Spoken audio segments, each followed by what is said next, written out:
Okay, is everybody back? Fran, tell me when you're ready. I am ready. Okay. Okay, the city council will reconvene into open session. City council will take no action on the items discussed during closed session. We'll move on to items for consideration, which is item E, resolution accepting and approving the annual financial report for the year ending September 30th, 2023, as presented by ABIP Independent Auditing Firm, directed the financing director to cause a summary of said audit to be published in the official newspaper of the city, and the copies of the audit placed on file in the city secretary's office as public record as directed by the provisions in the Home Rule Charter. So we had ABIP out of San Antonio do our audit this year. And we have Jeremy Barbado here to do a presentation. You have a copy of the PowerPoint at your dais, and then there's a few printed copies of draft that if anybody wants to look at one, I've got another one extra over here, but this is. I got one. Check out. You got this? Yeah. Okay. Thank you, Darla, for having me. Mayor, City Council, thanks for having me here today. Like Darla mentioned, my name is Jeremy Barbado. I'm an audit senior manager with ABIP out of San Antonio. This is our second year doing the audit. Last year was our first. I have in front of you a presentation that kind of highly summarizes the 120-page document bound over there on the draft.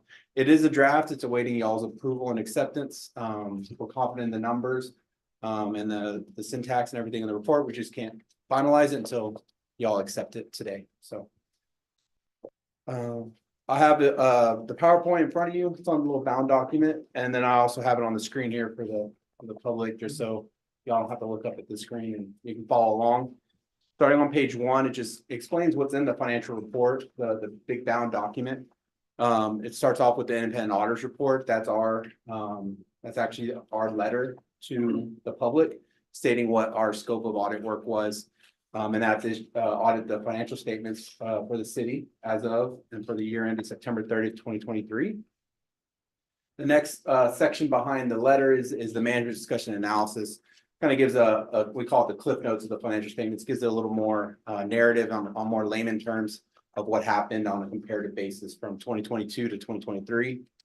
The financials do have, then it starts with the basic financials, and that includes the government-wide and fund financial statements. The government-wide is all your funds consolidated up into one reporting entity and presented on a full accrual basis. Y'all don't manage y'all's operations or y'all's budget.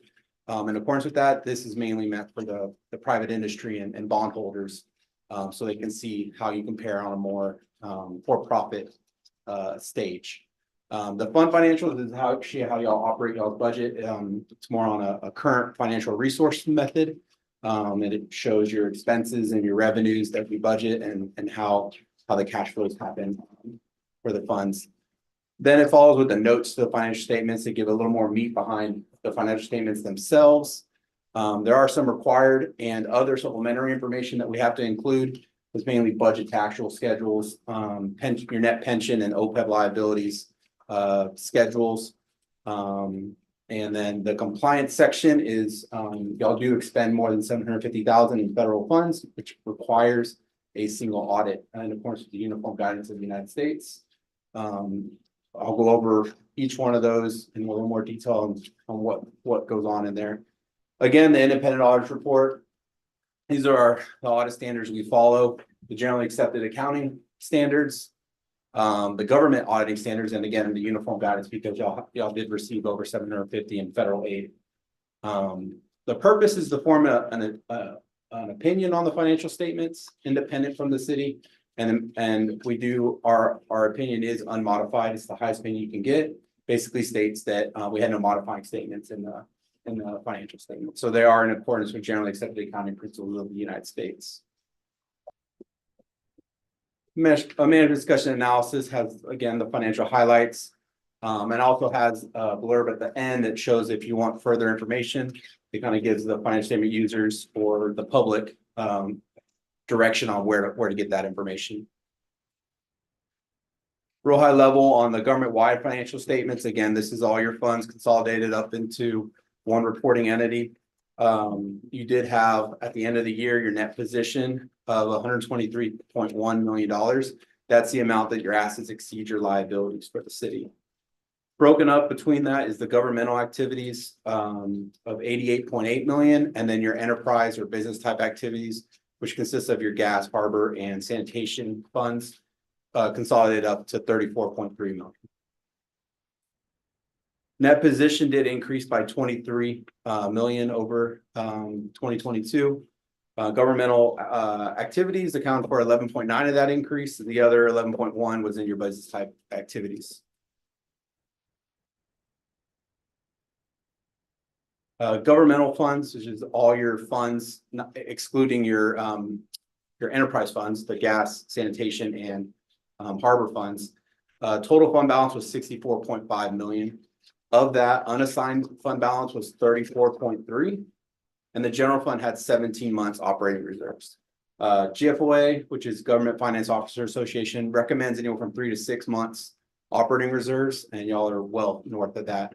It's a very healthy fund balance for the fiscal year. You do have some restricted fund balance of that 64.5 million. That is restricted resources used for a particular purpose, as directed by external resources. The construction fund, you have 17 million, that's unspent bond proceeds. Economic development, this is your hot tax, your hotel motel taxes that you receive from the public that can only be used for economic development of 7.5 million. Public safety and fire of 1.2 million. Culture and recreation, which is primarily the nature projects fund of 1.5, and then debt service of 0.4 million. Focusing on your main operating fund, the general fund, ending fund balance of the general fund, just the general fund, was 19 million, which was a $2.4 million increase over last year. Focusing on revenues, we did have 15.8 in total revenues for the general fund. That was almost $1 million increase from last year. The main increase related to this was through your investment earnings. The market's doing great, and so y'all are in a highly liquid pools, and so they tend to increase when the market increases.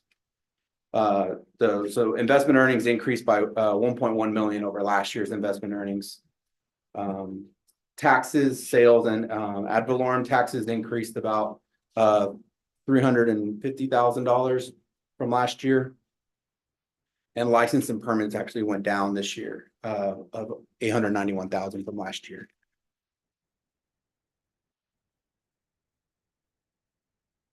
Focusing on expenditures a little bit. Expenditures for the general fund were $13.1 million. That was almost $2 million increase from last year. That said, across all the expenditures of the city, most of the increases were related to personnel, salary increases, and then related FICA, retirement, and other post-employment benefits costs, or I'm sorry, other employment benefit costs, such as insurance and unemployment. There were some transfers during the year of 622,000 in the general fund, and that was to support the drainage and street maintenance operations.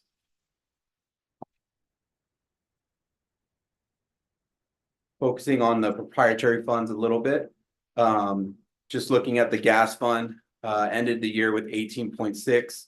That increased about 7.2 over last year.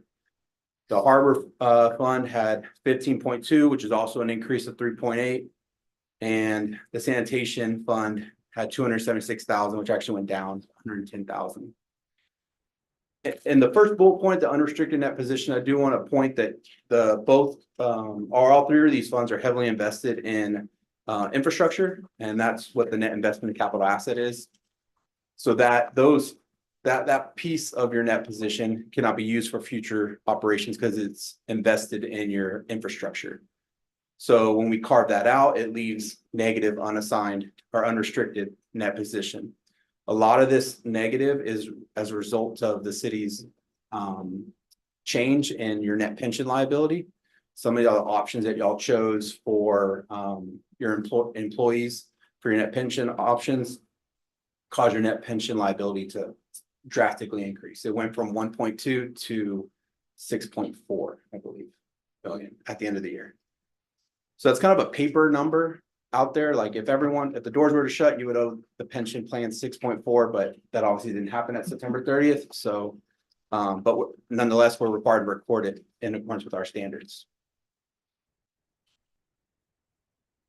Again, the compliance section is the last section of the audit report. We do issue 2 opinions in accordance with the government auditing standards, which is geared towards identifying any significant deficiencies or material weaknesses in internal controls. And then the uniform guidance, which is a compliance examination over the single audit program that we had to do. And that was over your disaster grants, Hurricane Harvey Fund. Again, no findings or question costs related to our audit of the federal funds, and you complied with all the significant areas of the grants. With that, I'll take any questions you have or you may have. That was a lot. Speaking of which, I'd like to thank Darla and her team. I get to take the glory a little bit by coming up and presenting, but she's here day to day and helping us get the audit evidence we need to get here today. So I'd like to thank her and her staff for all the hard work they did to help us pull this together. Glad it's done. Thank you, staff. So is Jeremy. Yeah, big kudos to you guys because I know it takes a lot and there's a lot of very intricate detail that you require to complete these audits. So it's not only Darla and her staff, but other departments as well. So basically it's a good audit. Yeah. So, I mean, we must be doing something. Yeah, revenues Well, exceeded yeah. expenses everywhere. Yeah, So, yeah. good audit. Pretty- We've had some unusual activity to make the numbers swell, right? So, Definitely good, because we've got just under $100 million worth of capital projects going on right now, so there's a lot, and then know that we got 17 months worth of reserve ahead. That's not. Yeah, and I do want to highlight that you only transferred out during the year of that 622,000. So the general fund and all the other funds are self-supporting, self-operating. So that's good. That Well, you have this- enough revenues to. we have plans for that. This was as of the end of last September and we've already kind of allotted for, this year's budget we're spending. So next time you may not say the same thing. That's all it looks like to live in the Yeah. past. Yeah, this one's in the past. Yeah. Looked good 6 months ago. Yeah. They have plans. That which they're already working on. So that's good. Any other questions? Anybody? Job, Darla, and thank you, sir, for your service. Thank you. Providing us this audit. All right. Thank you.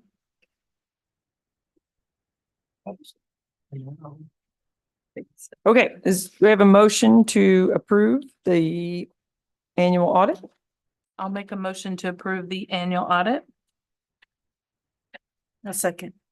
Okay, any further discussion? Fran, please call the roll. Councilmember Whitten, Yes. Councilmember Krueger, Yes. Councilmember Chambers. Yes. Councilmember Crawford, Yes. Councilmember Christensen, Yes. Mayor Pro Tem Owen, Yes. Mayor Moore. Yes. Motion carried. All right, item F is presentation, general discussion and take possible action on the intersection traffic study for the intersection of Avenue G and Station Street. Thank you, Mayor. So City Council gave staff a directive to conduct a traffic study for the Avenue G and Station Street intersection. Reason Nichols conducted the study and submitted it back to the city. The report is attached to this agenda memo report here. At this moment, we'd like to have Director of Development Services, Nicole Boyer, address this item in more detail. So I was not fully involved in this project. This was given to me and I am presenting this here to you. It's a very technical report. It's very long. I know it says draft report, but we did get the final version of it with a few typos, not major changes at all to it, submitted to us. But if you guys have taken a look at it, you'll see that it does say that it, did a traffic study in July of last year. And from the uniform, it's called the Uniform Traffic Control Device Study. it has these certain warrants. And if you hit all of these categories, then they say that a traffic control device is warranted.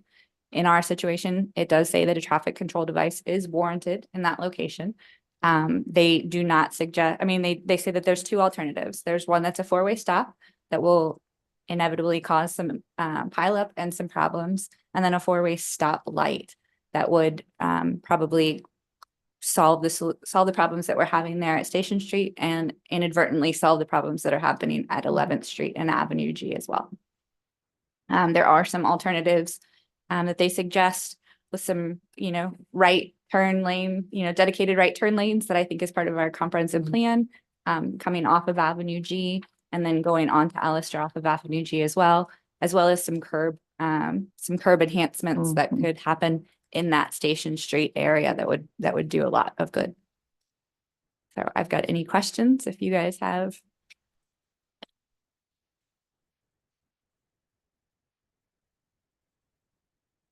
Any thoughts, any questions?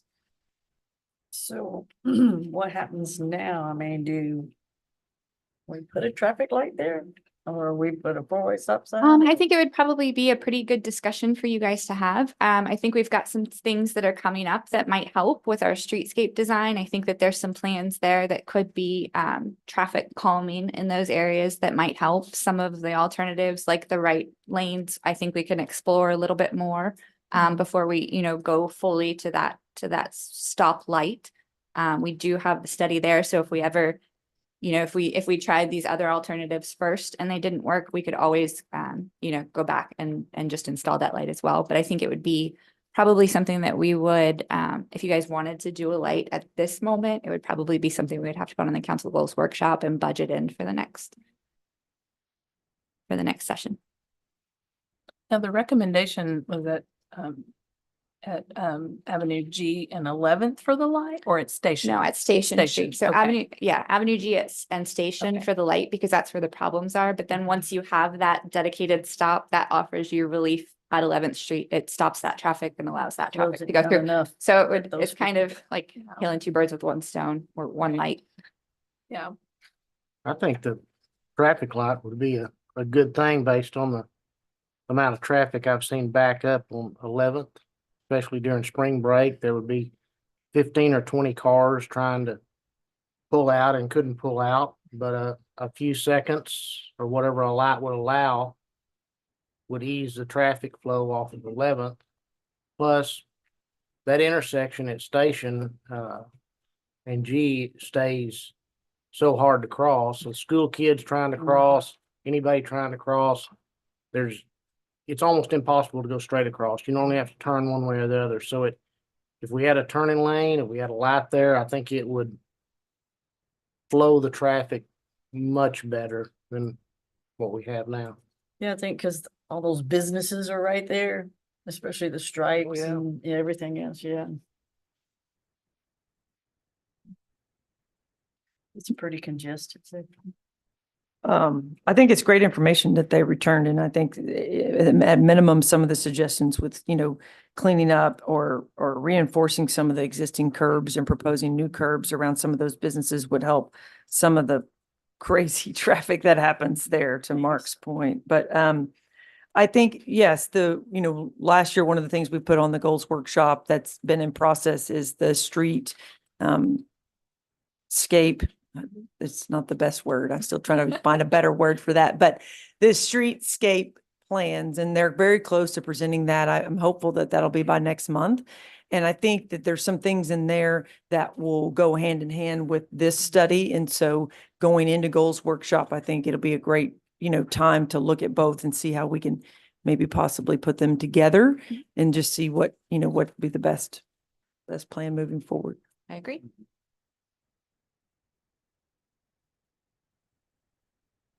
So, anybody else have any questions, comments? Other than We'd be looking at any other. keep it on the areas to do a study front like- burner? I think so. I think with the new business that went in on the corner on 11th, it's pretty much a people watching corner right now. And the traffic's watching people, the people are watching. I know there's been several accidents over the years on that intersection alone. I had an accident where a golf cart came around and hit me while I was parked. People not watching what they're doing. And I think with that distraction there, I think it would, I think a light would make it safer there. It would give relief for cars to move and less traffic in that area. I remember when somebody drove through that building.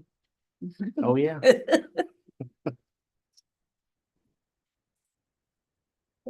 Chuck, you were gonna say something, no? No? You decided not to? Oh, you were. I would just, I mean, it just that, because of the detailed study report, that was really good. And I just didn't know if there was any other areas kind of that we needed to revisit, maybe have some studies on in regard. I was thinking about the area by us, around the school areas, where we used to have a lot many years ago in front of Trout Street. Yeah. In those areas. I mean, I don't want to, a lot of the stuff moves pretty quick, but I just. Yeah, that four-way stop there, on Trout Street was. That's pretty good. I mean, they run it sometimes, but. I haven't seen any issues there since we took away that stop light. I've not Yeah. seen any issues there. Yeah. But I think if that's council's directive to add a couple of other hotspots, I mean. Well, I think that there are a lot of areas that we can focus on better crosswalks, better signaling, better signage, and I think that hopefully will all come out in this streetscape and lighting and, you know, Wayfinding, yeah, yeah. comes together all together. So keep it on the front burner. All right. We will move on to item G, discussion on the impact of August 2021 ordinance amendments to chapter 21 subdivisions and chapter 25 zoning and addressing subsequent unintended consequences. Nicole, stay in. Sure. So as you guys know, we have recently adopted a new comprehensive plan. And I think typically when a new comprehensive plan comes out, you kind of use that as your starting point to relook at ordinances that maybe aren't fulfilling what you want them to fulfill. So that mixed with a lot of people coming to me recently with a lack of knowledge of the ordinances that were changed in 2021 and how that affects them. I think that it's probably the proper time to kind of start taking our comprehensive plan, revisiting our ordinances and implementing those ideas that we spent so much time and money coming up with. In the interim, though, I think that there are definitely some properties in town that have been harmed by the ordinances that we put in place in 2021. And I think that there's ways that we could probably write some language that protects them in a way now. We heard from Mr. Gavitt at the beginning. We've talked to the people from the Sandhill Townhomes. I think that there's probably language that we can write, an ordinance that we can pass in the interim to offer them some relief while we really take our time to look at the chapter 21 and 25 ordinances and come up with a good new plan for Port Aransas. Okay. That's a good idea. Any thoughts? I know y'all have had some education on that, so do y'all agree with possibly that plan? I do. I think it's a good idea. Sometimes when these are written, you don't realize who you're hurting in the process, but I think us taking our time and refiguring, but in the meantime, giving some direction to you to figure out a plan for the issues that we're having. Yeah. Sure. So if that's your directive, city staff can work on some of that language. And then P&Z could probably work on putting some plans together to further look at chapter 21 and 25 and eventually bring that back to you guys, Right. but more sooner, Right. bring something else back that helps. Because I don't want to rush anything, but I also realize that time is of essence to some of these issues. So Absolutely. Okay. Anybody else comments? All right, I think we have our directive there. We will move on to item H. It's an ordinance, first reading amended chapter 14, mobile homes and mobile home parks by renaming it to manufactured homes, manufactured home parks, and recreational vehicle parks, amending section 14.1 definitions, amending section 14.2 minimum requirements, and adding short-term rental requirements for recreational vehicle parks and providing for severance, reading, and effective date. All right, so you guys directed us at the last couple of meetings to look at the short-term rental of RVs inside RV parks. So I pulled that ordinance based on the requests that you guys had. I think I caused a little bit of confusion with changing the title of that to manufactured homes.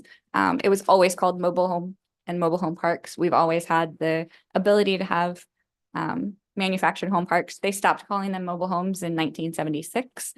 So I figured it was probably time to stop Update the calling them language. mobile Update homes the in our language, yeah. ordinance. So that's why you see the name change there. Right. There's very few changes to the ordinance as a whole. In section on D, recreational vehicle parks. The only thing I changed in there is we do allow outdoor kind of barbecue areas. People call them kitchens. They're not enclosed kitchens. So I wrote the word enclosed in there to kind of continue allowing what we have been allowing, but to make sure that they knew that they couldn't enclose that. Then if you look all the way down, 14.2, letter M, that's the wording that allows the short-term rental of RV parks in the manner that you wished for.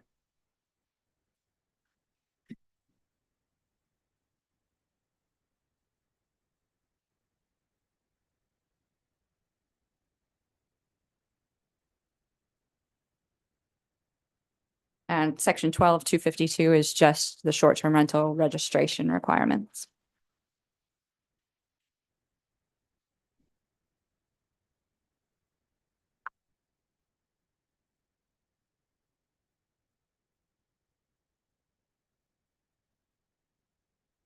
Try to keep it very simple, very easy It to will, yep. understand. And using manufactured home parks is not gonna bring double wides into the city or think somebody's gonna go build double wide parks for short-term rentals. We already allow a manufactured home park. I mean, that's been an allowance in our code. Nobody's doing that. Okay, People are bringing manufactured homes into other areas of town.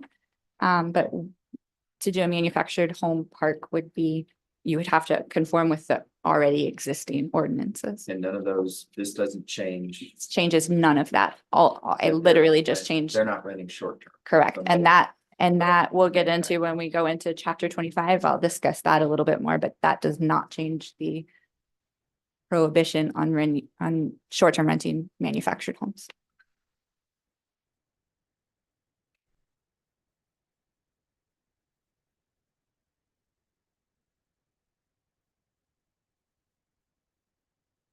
All right. Does anybody have any questions? Comments? Okay. Is there a motion? I'll make a motion to approve the first reading.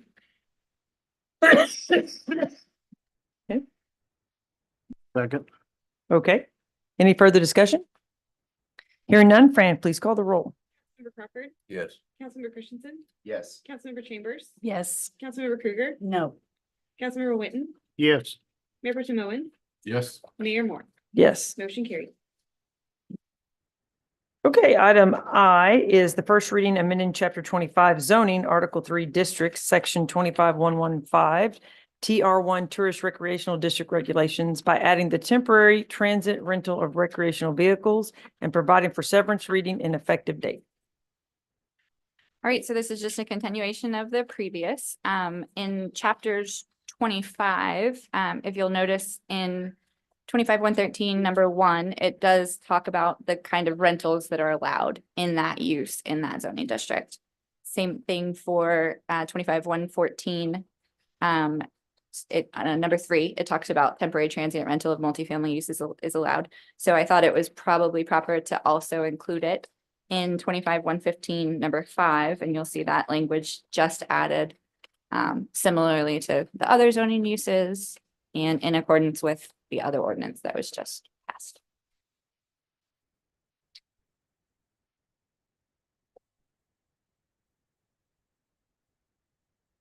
Okay, y'all have any questions regarding that change?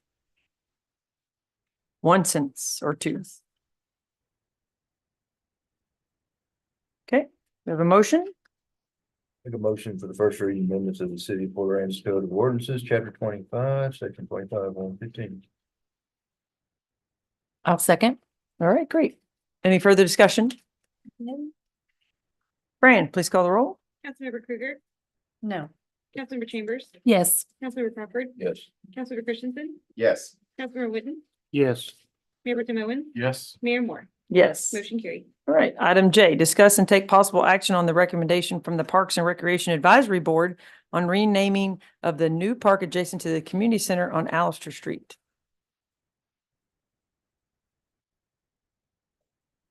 Pauline's here to talk about the surveys that we did and Oh, advertised, social media, Parks Board's met. yes. They've got suggestions. Right. I know, I saw the So we list put of out a call for names. nominations on our new space and got an overwhelming response, over 360 responses, I think. There was some campaigning going on. I know, just a little. So I tried to clarify in a Jetty article and to the Parks Board that it wasn't a vote. We weren't trying, it's not a popularity contest. People shared wonderful stories. There were good reasons behind every name nominated, and so everyone had equal weight in their suggestions. The Parks Board discussed it at our last meeting and refined it down to 3 options, with a special note for possibly naming the main structure at the park. So we kind of wanted you to take a look at the 3 suggestions and also realize that you can mix and match if you'd like, if there's because we wanted to convey that it's more than just a park. It could be a square or a green. And so the 3 that came to the top were Old Town Green, Founders Square, and Preservation Park. And the intention there was that it is more of an umbrella terminology, honoring all of the suggestions that we got, the proximity to the museum, the location within the community, what it represents.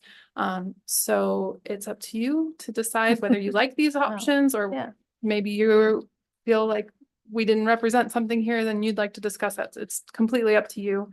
And then we wanted to make the note that the pavilion there, consider putting the Matthews name on that. So Matthews Lookout was one of the things suggested that sounded nice. The building itself is a nod to the Matthews Place kind of in architecture with a cupola at the top. And so that's our recommendation, and I look forward to hearing what you discuss about it. Let me know if you have any questions. I liked reading all the comments I that know, everybody, that was right. really cool. Yeah. Somebody even nominated my mom. That was Oh, like- yeah, That was. It custom. was Yeah. very nice. I love the idea of adding Old Town to whatever we do. And not, I mean, like either Old Town Founders Square or Old Town Preservation Park. I think I like the idea of adding the words Old Town, just Me too. because it's in Old Town. And so my recommendation is add an Old Town to one of these. I put Old Town Preservation Park or Old Town Preservation or Founders Square, one or the other. Or Old Town Square. Old Town Yeah, Square. or I Old like Town Old Park Town. either. I Yeah. like Old Town too. We discussed green and square because there's not a playground there. There's not Oh, I a see. Oh, Yeah. athletic facility. So, And so yeah. if you wanted to kind of, So maybe leave park out, maybe just it's square. completely up to Yeah, you because I we've been didn't- calling it a park this whole time. Yeah, It's a true. park, It is. but it's but- different than Roberts Point. or Right, Community that's Park, true. so. You're Yeah. right. And it's going to be referred to as a park. It will, So, yeah. yes. But if we call it Old Town Square or Founder Square, whatever. Old Town. Yeah. Anyway, I liked. Then I like the Matthews I did too. deal on the pavilion. Matthews I mean, Lookout. there was an overwhelming. That No, I was, know. they had the response most votes. For at the the- Matthews They were family really to get campaigning. Yeah. their name on it. Yeah, that was, So yeah, they had quite a fitting. few, so, yeah. fine. Um, My thoughts. I like incorporating part of the founders in there. I don't know if you could go, a 10-name thing that said Old Town Founders Green Park. But Yeah. Short I think is if you, preferred. yeah, it would be nice to include some of, because there were many founder names mentioned, yes. So, Right, yeah, that's Maybe we true. can have a founder's fountain. There is something that's evolved through the conversations has been the opportunity for interpretive panels or plaques throughout the Yeah, property. Sure. And so having the museum right there, it's so convenient that, they Right. could do little historical walks or, you know, museum quality informational panels that maybe say the different founding families, and you could incorporate that into the landscape. So there's a lot that we can build on once we have a Walk of Fame. Yeah, name that yeah, doesn't Old Town include Walk of Fame. everything. I was in Nova Scotia last Old year Town. and they had like a big thing that you could look at, and it had all the founders' names on it. And I thought that was kind of neat. And it had a picture of something that had been there that had gotten torn down, but they had like it was like pretty big, but it had all the founders' name. I think they called it the Founders Wall or something, but I thought That's that was cool. kind of cool. Just with everybody's name, like, you know, whatever. We have lots of options in the, yeah. Gentlemen, comments? Oh, I like the Old Town Square. Yeah. I'm in favor of Old Town Square. I like your idea. The little areas to highlight some of the founding Yeah. founders of our town. I Yeah. think that would be It's a good great. idea. and Family. Mm-hmm. So it's up Like to you it. if you want to make a motion tonight to move forward and officially name something, you can. If you want to think on it a little bit longer and table it, that's it's up to you and what you'd like to do. We have, I mean, they Yeah. haven't started, so we do have, Yeah. We have Fine, contracts signed with Right. the contractor, and they have 120 days from notice to proceed, which has not been issued yet. We're waiting on bonding. There was a signature missing on the contract. So it'll be really soon, but Okay, you have 120 days till Okay. completion. We'd like to find a name before we get too far into it so that we can have a sign ready for a ribbon cutting. Have them, oh, yeah. well, how confident are y'all? Does someone want to make a motion? Yeah, oh, Kelly, was yours gonna have the word green in it? No. Okay. okay.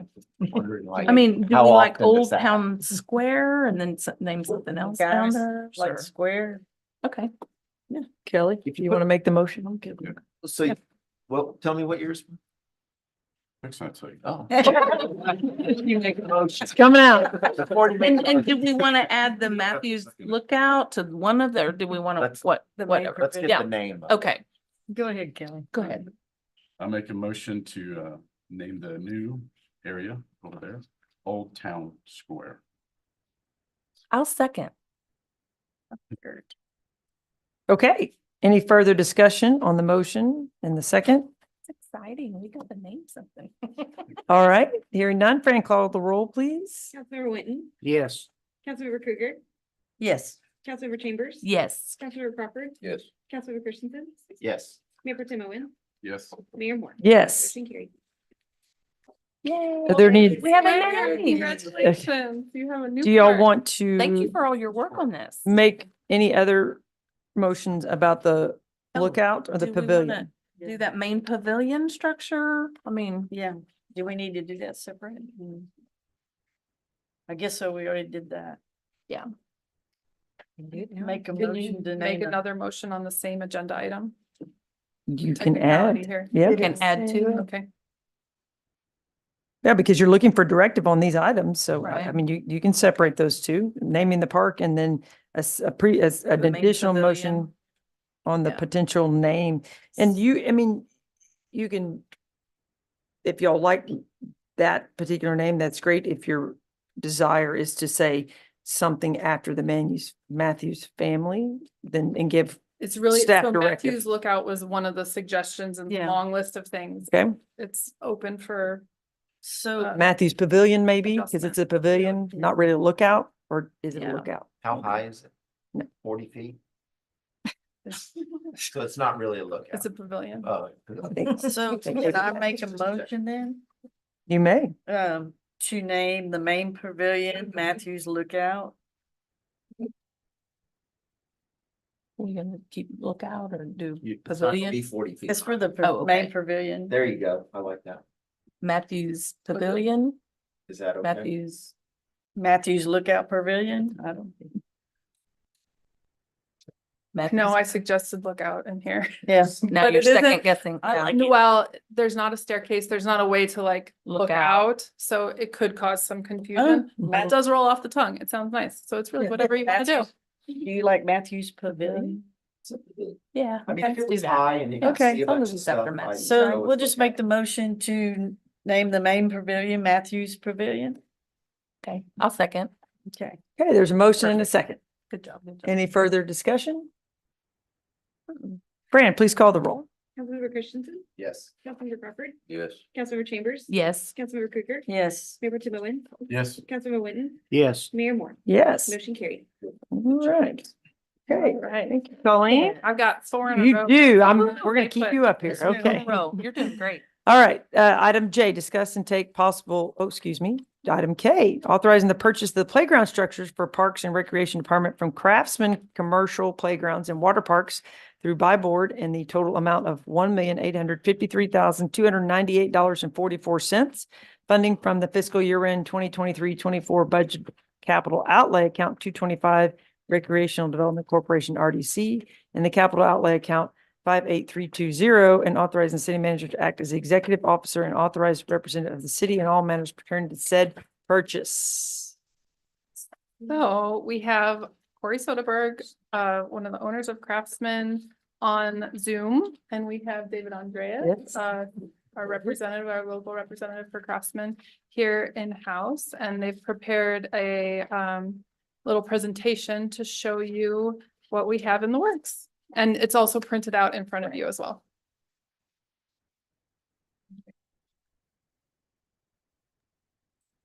Thank you, Kathleen.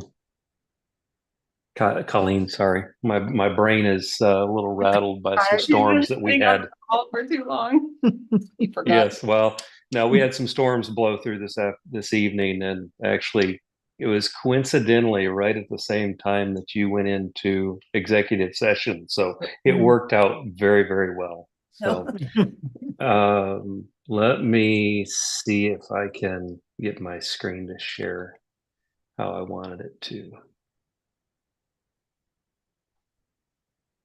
Maybe if Zoom works, right?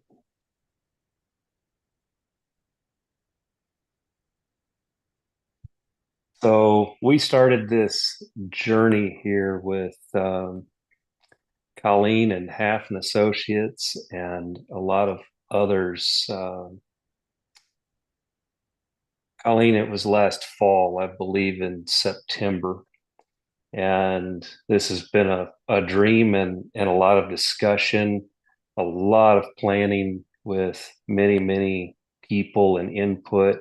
I've loved the process that we've been able to be a part of with the whole team, with input from the community, input from staff, and it's really been an exciting process to be a part of and be able to provide some input and listen and get feedback on a lot of things along the way. Talking about from our journey around the city and looking at iconic things around the city and trying to hone in on what really makes Port Aransas and being able to tie things into the play area that's not just a playground, but it becomes that iconic play environment and destination that people want to come to come and play. You talked earlier about the lookout at the other park and the potential for calling a pavilion Matthews Lookout. Well, here we recognized the location for Roberts Point Park and the playground here, and what it would do to be able to allow children to go up into the air and get them up 20 feet in the air to be able to look around, similar to the lookout tower that's over on the other side of the parking lot. That's just a tower, climb up and sit and look around. But here we brought in the aspect of the here, if I can get my pointer to work. We brought in this lighthouse tower to be able to bring the children up in the air.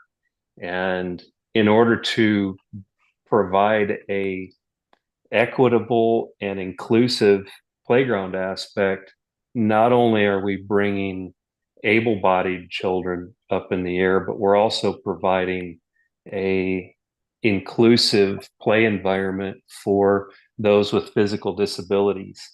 And the way we were able to do that is this whole Nautilus shape design as it comes up is a ramp that comes up in the air. So the base of this play unit is actually at 10 feet in the air. So the children going to start at that level of that main large lighthouse play unit are already 10 feet above the parking lot. So even if they're not able to climb themselves, they're already starting out at that level. That's just one little piece of what we've pulled in here. So I jumped a little bit ahead. Just a brief history of Craftsman. We've done some work there for the Parks Department and for the city.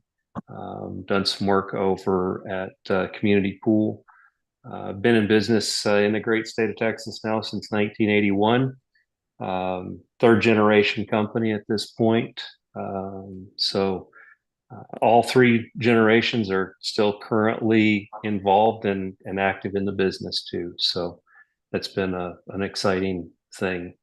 We work all across the state of Texas, Louisiana, and Oklahoma. And we do put a lot of pride into the playgrounds and environments and aspects that we are able to be a part of. Folks like David Andreas, who's sitting there with you, who is a resident of Port Aransas and comes out of the park industry and business for longer than I've been alive at this point. And we enjoy having him as a part of our crew. And we learn a lot from all of the talent and the people that are a part of our crew. So that's just a little brief history there and background on Craftsman. This gives a little bit of a clearer top-down or aerial view of the playground environment altogether. I talked earlier about a little bit of that Nautilus design that comes around from the existing parking lot area. Great viewpoints coming in, looking through the playground and being able to see from the pavilion, see over to the restrooms. You've got great sight lines through it. You've got great view of the largest lighthouse play equipment that's here. We have, let me go ahead and click to the next slide. We've got a few just kind of images of some of the equipment that's in here. We've got some cooling water misters that are scattered out throughout the area, just giving a little element of water just to cool down, if you will. It's not intended to be like the splash pad over at Community Park, but it's just a cooling aspect. So incidental water concept or water contact. We've got a couple hill slides that are over here on the side that are meant to be accessible from the walkway coming up. And alongside of those hill slides, we have a couple of unique play kind of climbers and access next to them that tie in together with the sea turtle aspect. And over here, we've got some baby turtles that are climbers that go up the side of that hill. And over here, we've got some simulated turtle eggs on the side of that hill that are providing that all-encompassing kind of themed area that fits true to the history and of the park and of the city and the area. So these are all kind of tying elements back together. We also have the planetarium that's out here in the middle. that provides a different play element that the children can play around the outside of it. They can actually climb and play on top of it. They can go in and under the bottom of it. And there are the constellations that are marked out and viewable from and experienced from the inside. And that's another accessible and inclusive for all ranges of abilities for people to go in and use this climber and piece of play equipment. We've got a little ship play unit that's over on the other side. So we've got a kind of a designated toddler play area that keeps them safe over on the side. They're not out where the others are running and getting a little more rambunctious. Gives mama a place that she can hang out with the younger kids close to the pavilion over here. That is the existing pavilion that's staying in place. And then kind of moving down here into this other section, we have a zip line that the patrons or children, I'm not even going to say children because I promise you there's going to be adults on that zip line. I promise. So be able to climb up on one end and slide down that zip line to the other. We've got a couple swing sets, one that will have two swings there that are intended to have the mommy and me style swing, to where the parent can sit on the swing and the toddler can sit out in front of them and they can swing together and interact there. And then the other one over here on the other side is a bird's nest swing, which is the kids will climb on top of this. There'll be 4, 5, 6 of them climbing on top of it and swinging together. It's also a great piece for, again, those that are not as able-bodied as others and aren't able to sit on a standard belt swing. They may be too big to fit into a toddler type swing or another type of contained swing. This is one that they can actually just sit down on or even lay down on and still experience that swinging sensation.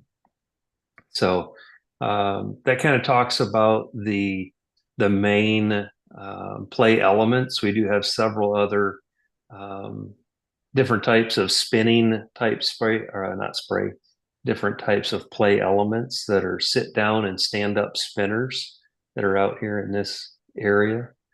And then it's not highlighted on here, but there are some other signage and kind of local interpretive signs that are intended to go out here on these outlooks on the side of the walkways. There's a telescope that's here on the side of the outlook, and this is looking straight out towards the channel. So it's kind of that outlook point, if you will. Let's see here and that kind of brings us to an opposite or kind of another perspective view, looking from the parking lot side, obviously a lot higher than the parking lot, and gives a nice perspective of the overall playground and environment. And again, we're super excited to have been a team member here, along with Half Associates and the Port Aransas Parks Department, and it's really been a fun project to have been a part of to this point, and we're hopeful that you guys will allow us to help bring this dream to life and provide an awesome playground environment here at Roberts Point Park. So any questions or things that we can answer at this time? Corey, this is Chuck. Can you hear me okay? Yes, sir. Yes, sir. Just looking through it, so obviously, as you see, we're by the water and on the coast, so it's a real harsh Yes, sir. environment that we're here. And I know there's a lot of cables and some other things there. So just curious in regards to the type of equipment we're getting and the durability of it. Have you guys, I know you've done some stuff for us at the city park, but have y'all built or constructed something like this on a coastal environment and longevity? So we have spent a lot of time doing research and working through those considerations and issues, because yes, you do have a unique environment, and it's a very challenging environment that you deal with on a day-to-day basis, and that's been thought through here as far as the types of materials. We're using hot dip galvanized materials where possible, that if not hot dip galvanized, it will be stainless steel, where it's exposed stainless steel for children to be in contact with. That's 316 stainless steel. There's a lot of plastic components. There's actually a lot of wood components here that are being marine grade treated to hold up in that environment. A lot of the equipment that's here is being manufactured by one of our vendors. It's Lapset is the brand, and they have done some very extensive research and been a huge asset to the team to provide some great solutions and to be able to give that peace of mind to the community as to that this equipment that's being put in here is being put in to last, because we don't want you to put something in that's going to fall apart, all due to the environment that we all know is there. Thank you, sir. I was just looking at the warranty information, and I know it talks about concrete surfacing. I'm not going to get in all the nuts and bolts of it, but warranties in regards to the equipment. Is there any others besides what's being proposed for the surfacing? The surfacing does have a little different prorated warranty on it. And you've got, this is all rubber surfacing, colorized rubber surfacing that's down here across the deck. And if I'm not mistaken, I believe that I think we have a 5-year warranty on the rubber surface. Yes, sir. And then all of the other different various types of equipment, some of those have some different warranties just based on some of the different pieces.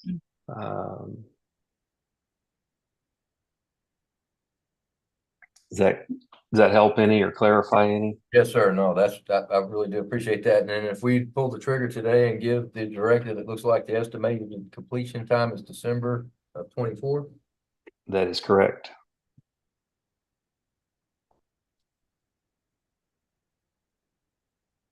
If not sooner. If not sooner. We would love to have it done sooner. Of course you would. We're just going to keep staring at David because he's right in front of us. Yeah. No pressure, David. No pressure. Yeah. No pressure. That's pressure. right. Since you do have a house here, you can just, visit all the time. Just keep making sure. We know where it is too.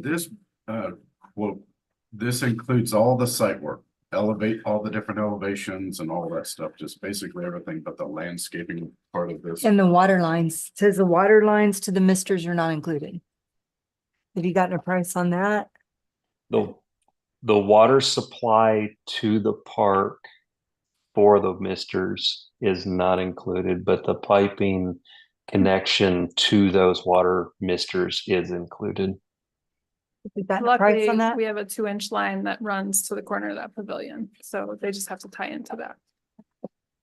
So it's ready with this bid. I'll triple check with them, but there's a 2-inch main that runs right to the corner of the pavilion. And to answer your other question, yes, the number that you have is a turnkey price that includes all of the site work, all of the fill materials, the concrete work, the stone and rock work, the rubber surfacing, all of the play equipment. It is a all encompassing, with the exception of the landscape and irrigation work. Which is quite lovely in the photo. So I hope that we can get a equally as robust landscape package for shade. Because I didn't see a lot of shade structure. That's something we're talking about. Okay. So there's some renderings that have shade included. We would need to adjust, maybe lose a few spinners to get a shade structure type moving around of line. I mean, items. if you have all those trees, I mean, that'll be really nice and provide a lot, Yeah. but Like in seating for like parents or grandparents or watching the kids, is that? We're gonna reuse the benches that we currently have in that area. We have a memorial plaque program, so we want to make sure those benches are reincorporated. And then there are some seat walls in the plan. So that's yeah. it's the nice thing about some of these seat walls that are here that we're using for some of the retaining walls that will be also great seating in and around those areas. It really was my hope to design a playground that included everyone, thinking about grandparents playing with kids, thinking about different ability levels. And I think Craftsman and Half have captured that with the ramping that they've built in. I'm really excited. This playground, even with what we had before, it was a destination. It was busloads of kids on field trips, and I just can't wait to see what gets brought now, having a play feature that is really accessible to a lot more people. So I'm excited about it. I see lots of birthday parties. Yeah. fee structure, we need to look at the fee structure. We are in charge of the small pavilion rental now, so it is a busy pavilion. My Yeah. son had a couple of birthdays over there too, so wish we Well, had this. It does look beautiful. It Looks like a does. great plan. So job. thank you guys, all of you, for Good working hard on work. something. I just have one question. Are all these parts on hand and available, or is there a long lead time on any of this? So this large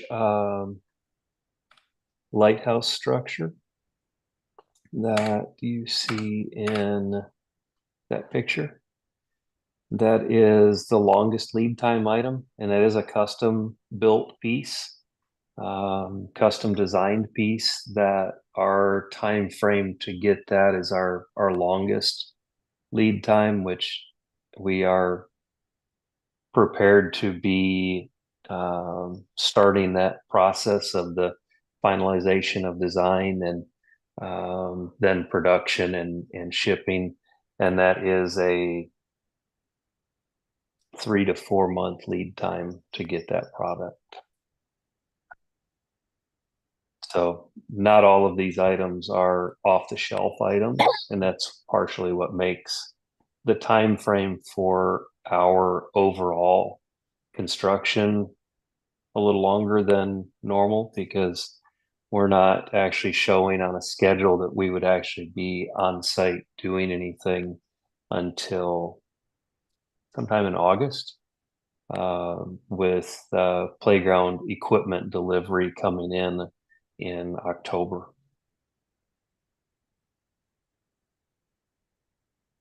There has been some discussion, and when you talk about readily accessible and working through the sustainability aspect with Colleen and making sure that she has the spare parts of things that she needs that because of the environment that you're in, you're going to have swings. Swings are desired elements. They're going to move, and when things move and you're in that corrosive environment, they're going to have wear. So making sure that those components are on hand to be able to replace when that item comes up as a necessity. I've learned a lot about the realistic life expectancy of some of these pieces. And then we've also tried to weigh the fun aspect. So there's certain things in the catalogs that you look at and you're like, oh my gosh, this is awesome. I want this. And then you're like, well, it might only survive 2 years. So we've looked at the cost of those items. And so maybe the cable for the zip line, that might be something that we need to replace more frequently, but the fun value outweighs the cost of a cable. And so we've really had deep discussions about the resiliency of this equipment and how we're going to make it last. I do not want, a huge installation and a big fee, and then to come to you 5 years later and say, we're in trouble, it's rusting away. Mhm. So it was really important. And this was supposed to be a short presentation, but you can talk to me more about like the wood is engineered wood that they slice in half and then put back together so that there's no bowing and it's insect resistant and marine grade. And so they've just really thought through the details of this. And that's why I like Craftsman. They're Texas based and they stand behind their products. So anytime we've had an issue with the splash pad, they've helped us out, figured it out. And so I like working with them. I think we're getting the best of the best and we're getting something no one else is going to have. So it really just adds to the attractiveness of Port Aransas as a destination for families. So I hope that's what you see here. Yeah. Roberts Point Absolutely. Park is shaping up very nicely. Mhm. Darla, we got money? Yeah. Who's We one? budgeted 2.15, but that includes half Engineering and engineering. landscaping. It's probably gonna be a little over, I would think. and that We're would trying to fine. stay under. Everything we've done so far is planned. If the landscaping comes in at a huge cost, Mhm. that might be where I'm back here asking for things. I'll give you options. I'll give you the Hopefully- within budget option and then we'll see. Hopefully there's no unforeseen conditions, something on the ground we don't know about. Oh, it is. Jobs. That's why I asked about the water. Right. Yeah. We'll keep asking. Yeah. Okay, because you need a directive from us to move forward so we can get that lighthouse Just like, orders. David to be able to sign this so that they can put in the order to get the lighthouse started and get the equipment built. Okay, all right. Is there a motion? Okay, I'll make a motion to approve this resolution authorizing the purchase of playground structure for Parks and Rec Department from Craftsman in the amount of $1,855,298.44. And I put on my glasses. Funding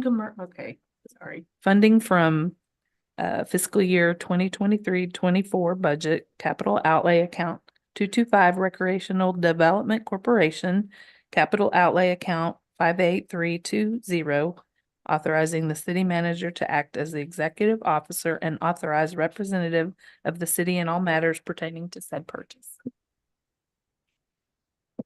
I'll second. All right, any further discussion? Certainly. The amount she gave us different amount than I have here. Or did I hear wrong? I think she said 55, so it's 1,853,298.44. Okay, let's get the Did I say correct number 55? in there, Fran, in that motion. Okay, let me She was say the trying to number give us an again. Extra couple thousand. I was trying to. There's a lot of numbers there. 1,853,298.44. That's Right? correct. That's what I said. I'll say. Okay. With the corrected amount, there's a motion and a second. Any further discussion? Yeah. Fran, please call the roll. Councilmember Christensen, Yes. Councilmember Crawford, Yes. Councilmember Chambers, Yes. Councilmember Krueger, Yes. Councilmember Whitten, Yes. Chairperson Owen, Yes. Mayor Moore. Yes. Motion carried. All right. Thank you. Thank you. Yeah. Thank you, Corey. Craftsman, very much for all your hard work. So awake back there. Thank you. We appreciate it very much. Thanks. Looking forward to a great project. Us too. Item L, resolution approving a memorandum of understanding between the City of Port Aransas and the Port Aransas Little League for the use of the City of Port Aransas Little League fields at the Port Aransas Community Park and Jerry McDonald Field for 1 year beginning May 2024, and authorizing the city manager to sign the MOU and providing other matters relating to said agreements. We just want to let Little League play. We don't want to charge them for all their practices and their games. This existed in our past and we haven't been renewing it every year. So this is bringing it to you to make sure that we have the proper agreement in place for us to waive their fees. Okay. Any questions? All right, do we have a motion? Make a motion to approve the resolution entered into the MOU between the city of Port Aransas and PALL for the use of city and Port Aransas Little League Fields and Port Aransas Community Park for 1 year beginning in May of 2024, authorizing city manager to sign the MOU and providing other matters related to said agreement. Second. All right, any further discussion? Fran, please call the roll. Councilmember Whitten, Yes. Councilmember Krueger, Yes. Councilmember Chambers. Yes. Councilmember Crawford, Yes. Councilmember Christensen, Yes. Mayor Tim Owens, Yes. Mayor Moore. Yes. Motion carried. All right, item M, a resolution authorizing the submission of the Coastal Management Plan Program grant application to the Texas General Land Office for the construction of Phase 1 of the Charlie Pastor Bulkhead Park, while allocating matching funds not to exceed $266,667 for the fiscal year 26, and authorizing the city manager to act as the executive officer and authorized representative of the city in all matters pertaining to said contract agreement. So this is permission to apply for a grant for up to $400,000. This is the max match that you would need to provide. And this would be in anticipation of the Charlie's Pasture Bulkhead Port Street Park that's being designed. So the city manager and nature preserve manager attended the CMP workshop that was held here in town. ADA accessibility was one of the things they were really hoping to fund. And so this could cover the ADA features within this park. And the timing works out that we should have the design in place by the time the funding is allocated. So this is not asking for anything yet. It's asking for permission to apply for the grant. And then if we got the grants, we would need the matching funds that are required. It's a 60-40 match. Hotel motel special eligible. Oh, okay. So if we got the grant, would she have to come back, or would this just cover everything once you get the grant? It would have to be put into the budget. Mhm. Hopefully we'll know. I don't know when the award period is, but. When is the application for the grant open, and then is it the 5th? Is that right? That's when it's due? Due June 5th, usually take a good 60 to 90 days to get back to you. We'd probably put a placeholder in the budget. Sorry, I don't have the award date. She was successful with hers last one, correct? And David was Yeah, we not. got a CMP grant for, well, a few years One ago, was. we got a CMP grant for the stormwater improvement plan. So Friesen Nichols helped us build a stormwater improvement plan, Mhm. and that was funded through this program. But Land lost did not. The Kepper Fund The grant? Kepler, Right. it was Right. Kepler. Kepler When Kepler did not, Kepler. yeah. Yeah. We can keep trying. There's a lead on that. Good. We need to update you on soon. Okay. All right. Any questions? Do I have a motion? Okay, I'll make a motion to approve the by resolution authorizing the matching funds not to exceed $266,600, 266. That's a lot of sixes. 600. Am I saying? Just, you're just authorizing them to apply for the grant right now. I'm just authorizing. I'm gonna have a problem with Yeah. numbers. I'm sorry, y'all. It's okay. Anyway, yes, for Charlie's Bulkhead Construction. Six, six, six, seven. Okay. Any further discussion? Fran, please call the roll. Councilmember Crawford, Yes. Councilmember Christensen, Yes. Councilmember Chambers, Yes. Councilmember Krueger, Yes. Councilmember Whitten, Yes. Mayor Pro Tem Owen. Yes. Mayor Moore. Yes. Motion carried. All right, item N, approving professional services task. Thank you, Colleen. Approving Thank you, professional Colleen. services task order agreement with Turner Ramirez, approving task order number 6, Public Works Garage, design and construction phase, and a total amount of $305,600. Authorizing future budget amendment for fiscal year in 2023-24 budget, setting term conditions, fees, responsibilities, and services of owner and architect, and authorizing city manager to sign said agreement. Welcome, Mr. Doris. Well, I'll just make a quick lead in. The city signed an agreement with Turner Ramirez for architectural services in 2018. A lot of formal processes and negotiating have been going underway with federal and state partners and other partners since that time. Currently, the fire station is under construction, and now it's the appropriate time to re-energize the design phase for our public works garage. That is what. Hello, gang. Yes. Hello. I will build on that, but a great introduction, Lawrence. Thank you. In the last vertical project that we have the design phase hanging out there from the Hurricane Harvey.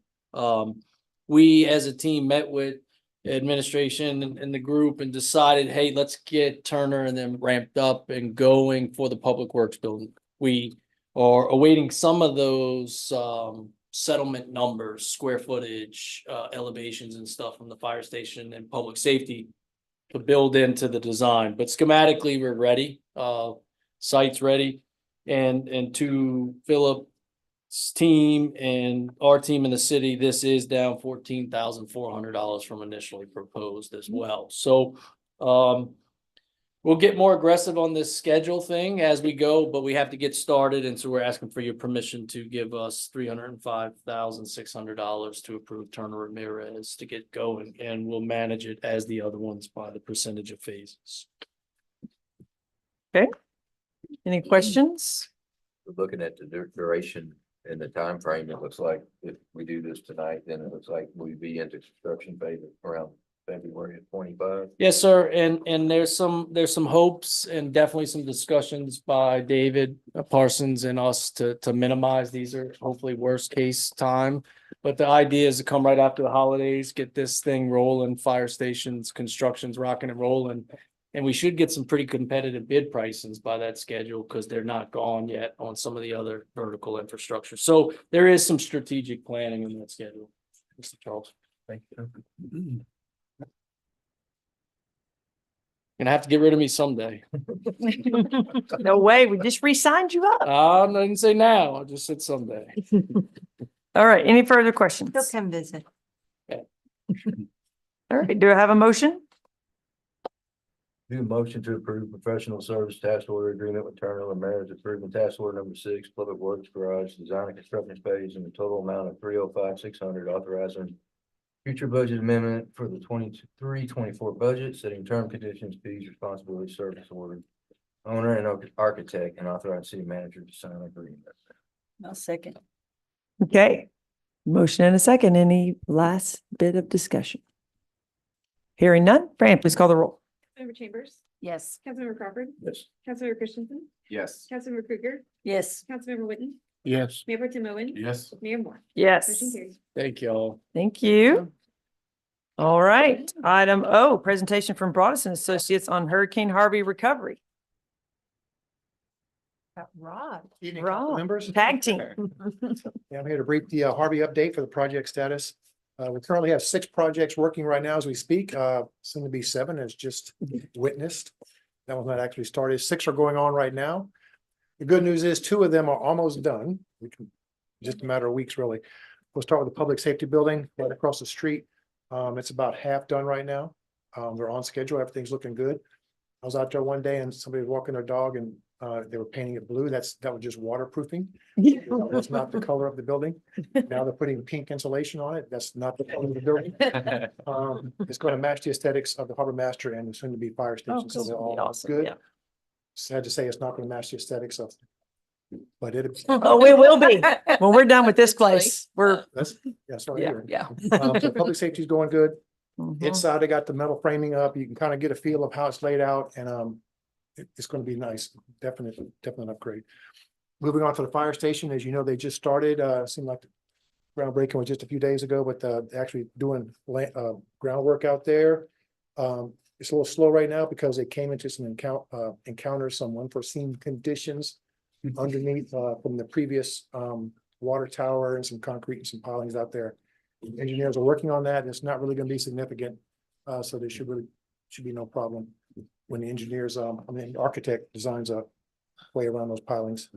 That'll be done in a few days.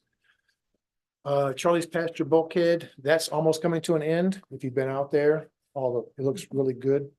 Probably 3 things left underneath the pier. It's a ADA thing, especially for limited visibility or blind person. You can actually hit your head, especially if you're tall like me. Not that I've ever hit my head or anything, but right there at the pier, it's right there. And so they're going to put some metal bars, like kind of like handrails in front, so you can't walk under there if you're blind or had a few beverages. So hopefully that'll be a safety factor. Also, they're going to put grass in 3 areas. And they talked to Colleen and Ray and Anthony. They decided on some domestic grass. It's a combination of 3 domestic grasses that's very hardy and can take some salt water. So they're going to put that in 3 areas out there. Hopefully that'll take and get green out there because it's kind of bland. And let's see what else out there. The bollards is at the very end. There's about 20 or 30 yards of bollards they have to put in, and that's really about it for there. So that's almost done. The signage isn't up yet either, I'm sorry? right? The signage. He didn't tell me about the signage. Yeah, the signage is not up. That's true. Anthony didn't. On the pier. Signage. Still working on the signage. Okay, good. We need lots of signs. We do have the plaque, but signs where we're. Okay. Yep, correct.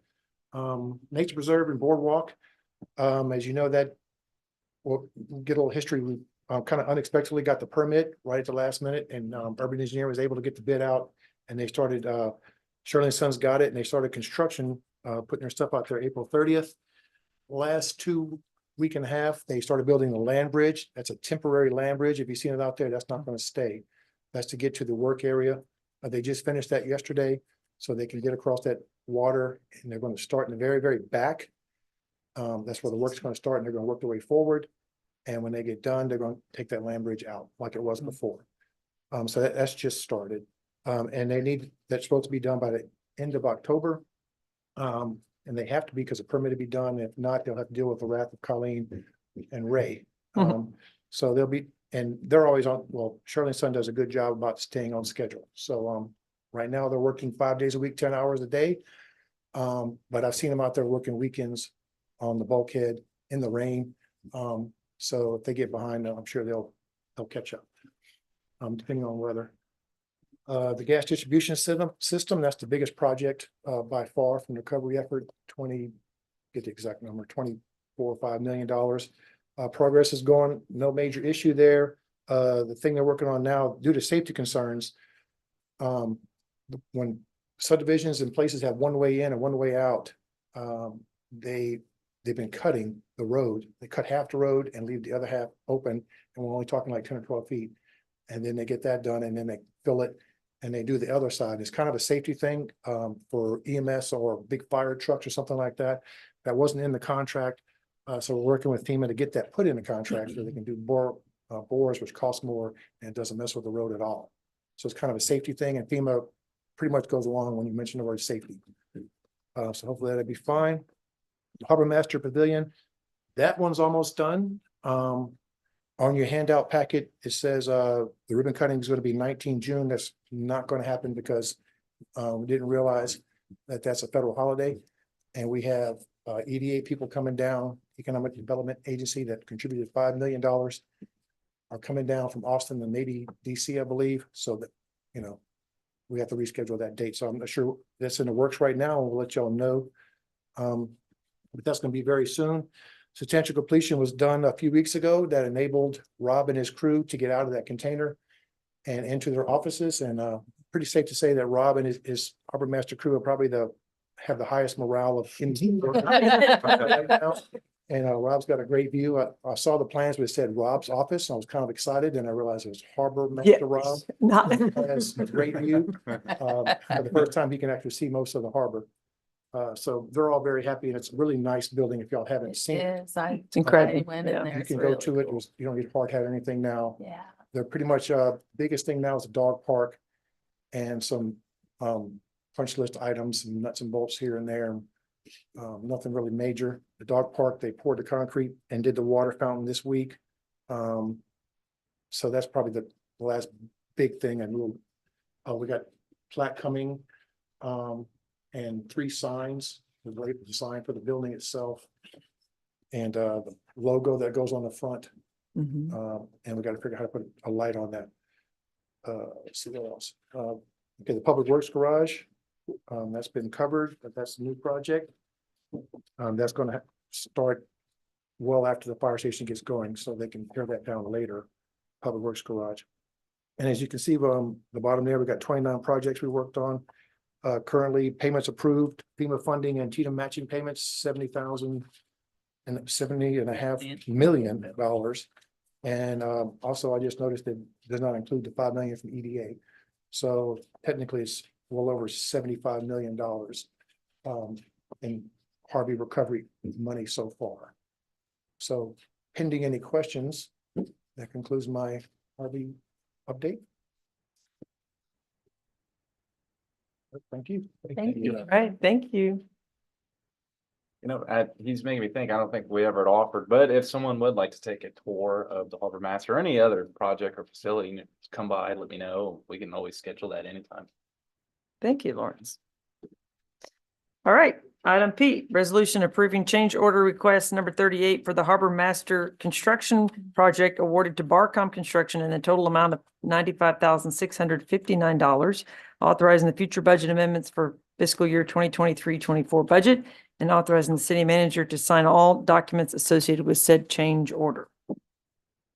All right, so what we have here is it's a change request for a change order, which all of it has to be approved by council. We're allowed to spend up to $50,000.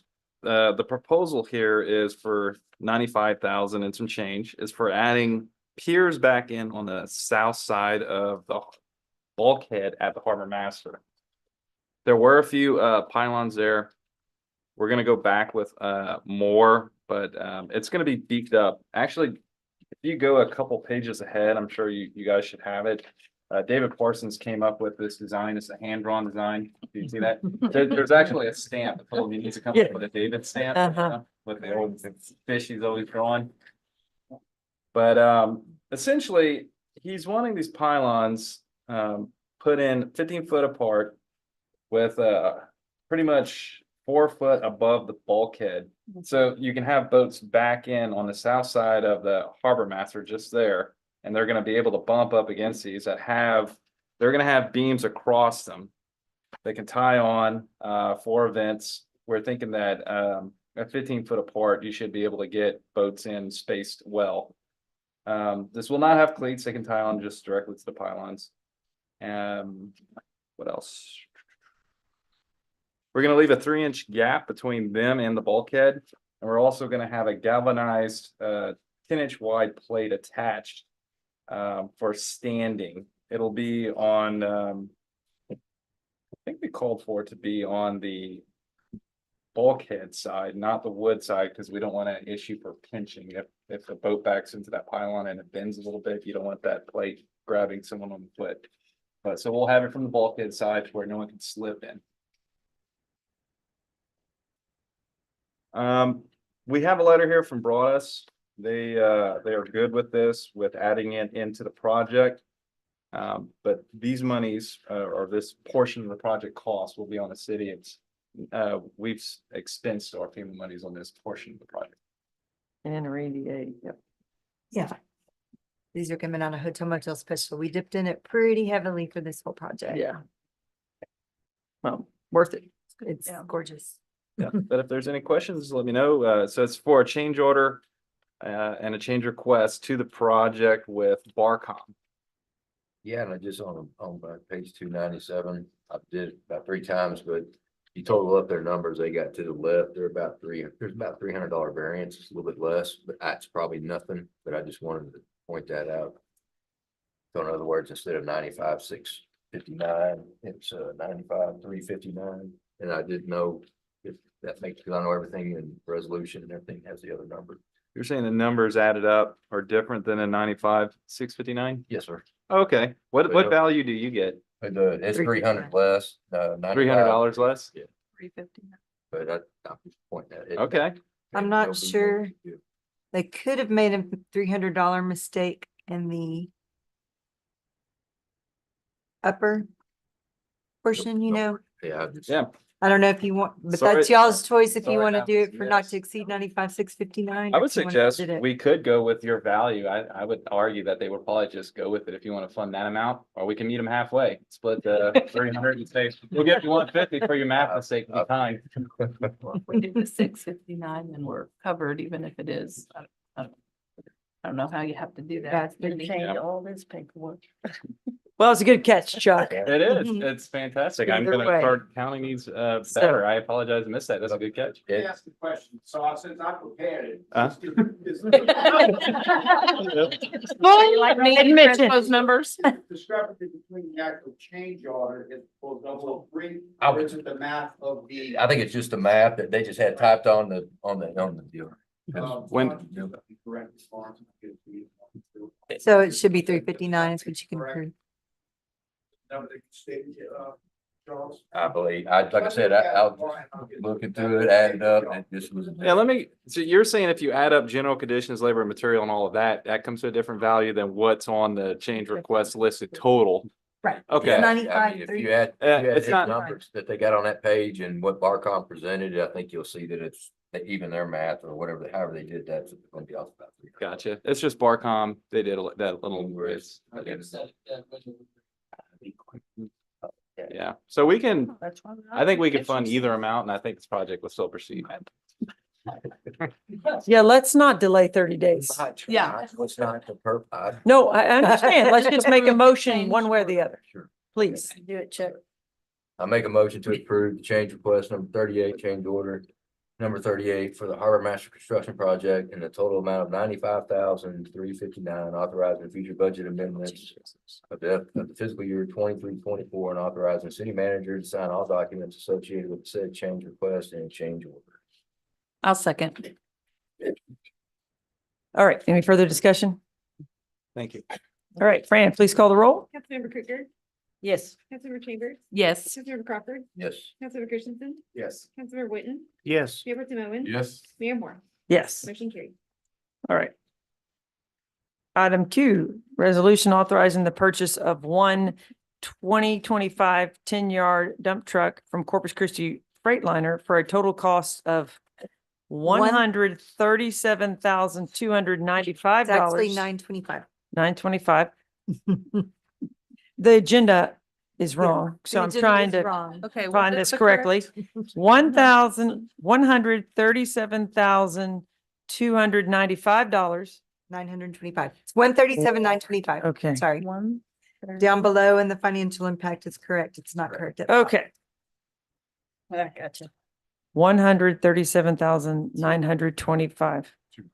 290. No. No, that's not what It is you, 137,925. It is on page 4, page Okay. 3 or 4. Okay. I apologize. I was super deep in audit when I did this on Friday. And had a lot of numbers, but it is 137,925. Okay. for a total cost of $137,925 through HGAC Purchasing Cooperative funding from the fiscal year end 2023-24 budget capital outlay account 150 beach fund capital outlay account number 62310, and authorizing city manager to sign all documents associated with said purchase. I'm covering this for Public Works because they don't do their paperwork. How are you talking about? I'm sorry, we're on the back truck. No. Oh, I'm sorry. On the 10-yard dump truck. That does On the not dump cost $1 truck. million. It does not cost $1 million. Like I said, I was very deep. The Okay. An audit had way too many numbers in my head. It's okay. The page Okay. 304 has the actual bid. This is under HGAC, cooperative purchasing, so we did not have to go out for sealed bids. The cost is 137,925. It is a budgeted item. Came in a tad bit over the estimate. The estimate was 125,000. So we'll have to move some things in line items to cover it, but it's in the beach fund and we're pretty healthy in the beach fund, so we should be okay. Once we approve everything for the correct amount. We can do So that. sorry. It's okay. Okay, do we have any questions regarding this item? And the transfer, we don't need to note that, well. No, I'll Good. Okay. I'll write it up in a subsequent budget amendment if needed. It has a transfer in the resolution. Make a motion to approve resolution authorizing the purchase of 2025 10-yard dump truck from Corpus Christi Fire Freightliner for a total cost of $137,925 through the HGAC Purchasing Cooperative. I'll second. Okay. Any further discussion? Fran, please call the roll. Councilmember Whitten, Yes. Chairperson Moen, Yes. Councilmember Trigger, Yes. Councilmember Chambers. Yes. Councilmember Crawford, Yes. Councilmember Christensen, Yes. Mayor Moore. Yes. Motion carried. Item R, resolution authorizing the purchase of one combination jetter and vacuum truck for the Public Works Department from Lone Star Freightliner Group LLC in the amount of $645,268. Funding from the fiscal year end 23-24 budget capital outlay account 050-62340, authorizing future fiscal year 2023-24 budget amendment and authorizing the city manager to sign all documents associated with this said purchase. All right, so I've been working on this a while and I'm glad we're finally pulling the trigger on it. This was budgeted for the Public Works Department. But David asked me to help the Public Works Department and go study all these trucks and find the best one for our region. And we all know we're in a unique region, and if you're gonna buy an expensive asset, we hope it's gonna last, right? Especially these trucks, they're all very expensive. They're really neat though. I've had these at previous cities. You know, if you go a page over, you'll see what they look like. Well, specifically this one. It's got a giant vacuum system on it, and a debris holding tank. It holds water, it holds soil, it holds sand, it holds rocks. It's amazing what it'll suck up. I mean, you really, when you turn this thing on, you better back up. And because you'll end up in the tank. But they're pretty amazing. So it has a vacuum feature. On the very front of it, you'll see the nozzle. It's like a spool. That is the jetting feature on this. So what this truck does is whenever you have, we don't have sewer here, but they use these for sewer, but we do have storm drainage. That's the other function for this, and that's what we're going to use it for. Whenever you have underground storm drainage pipes, we're going to start running that hose you see on the spool in there. It's a high pressure jet. We got a couple different nozzles. We have some for breaking up rocks, some for breaking up sand. We're going to send this thing in high pressure, and it's going to start jetting all of our storm drainage out. We're going to have another guy in the back with a vac system, vacuuming everything that comes out, rocks, sand, everything else. And the point is literally just pulling a jet back and forth until it's completely clean. So we're going to have, with this asset, we're going to be able to start a really nice maintenance program, and I'll help the Public Works Department develop that, like a schedule of when to do these things. And you know, that'll be the next step in this is hiring a position, training this guy how to operate this truck. It's a nice piece of equipment. It's not going to be super hard to run, but just having a dedicated guy, right? You don't want to train someone to run this who doesn't know what they're doing or they leave, you know. So that'll be the next portion, and we'll get to that. Anyway, so this has a jetter, a vacuum. It comes with the nozzles. It's got a pothole machine on it. That's just basically a pressure washer. So we can excavate without digging with a shovel. We can literally pressure wash out a hole while you're vacuuming and discover what's underground without breaking anything. This truck came out at $645,268. Now I was looking at a lot of trucks. I looked at different trucks with different manufacturers. I looked at 1, 2, 3, 4, 5 different manufacturers, compared specs. We even did a lot of demos here, and this one outperformed everything. It was amazing. I'm leading all that up to you to say, the one thing with this truck is we won't get it for, and I called the manufacturer today, 19 months. I know that's unattractive, but we went ahead and I demanded, look, if we're gonna go with you, I'm gonna want liquidated damages. I was like, that's the only way I think we're gonna feel comfortable with this. That's something they don't offer anyone, and we went ahead and got. We're like pretty much the only ones. So we all know here that they got contracts with everyone because they literally are the best truck maker, period. You know, I've done my reference checks. I highly doubt anyone made that strategic move that we did, got them to actually sign off on it. We got everyone to sign it. Besides us, that will happen tonight. We all know they're gonna move us up to the front line, right? Because I don't think those other people have done that, right? So I say that right now, I asked for an update that said 19 months, but it could be sooner. The liquidated damage we put in was for 24 months. What I want to also add in here is they make a stainless steel debris body. This thing is upgraded to all the stainless steel components that I can get. It's going to last. They even gave us a very special manufactured stainless steel that's going to last for our environment. They knew very well about it. Whenever I met with these other manufacturers, they didn't really quite understand. So they understand the need. Another thing that was attractive is whenever they get the chassis from the manufacturers, they literally strip all the paint off the chassis immediately. And they undercoat the whole thing, almost like they're making it for our environment. So it's a very well-made truck, and it performed very well. And we are asking to make the order on this at the $645,268. Pretty close to other ones. There were cheaper ones, and there were other ones that could come in. They say that we heard from anywhere 6 months to a year on some. You know, it's not like they all come in tomorrow, unfortunately, in today's world. But this is the best one. I verified that. Okay, it's a lot of research. Thank you, Mhm. Lawrence. Sure. Appreciate it. Anybody have any other questions?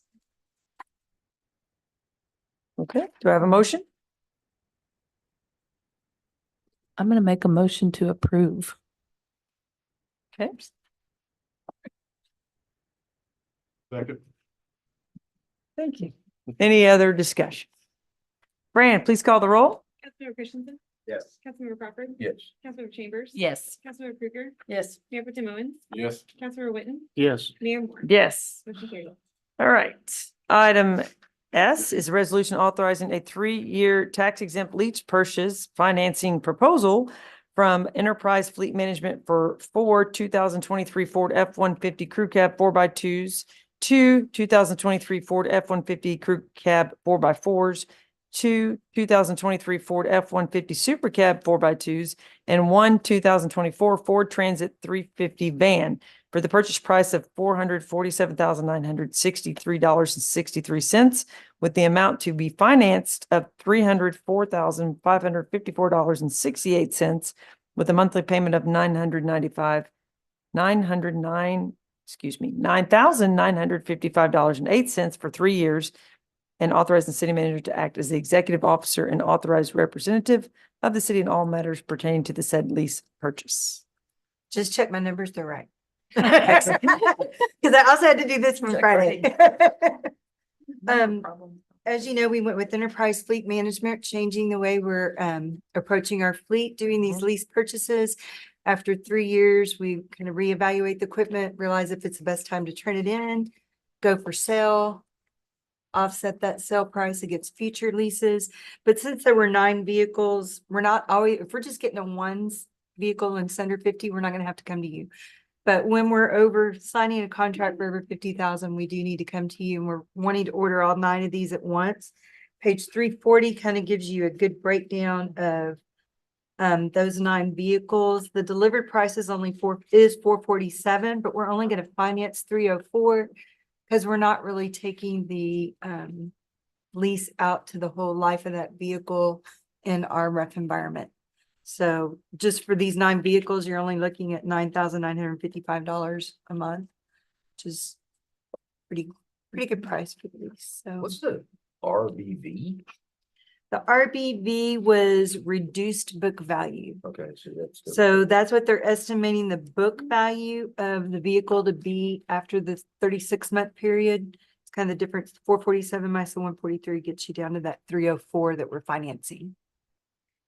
And looking at that 304, so we got 9,955, 36 months, so that comes about 358, so it looks like interest is about 53K. I think, for the 3 years.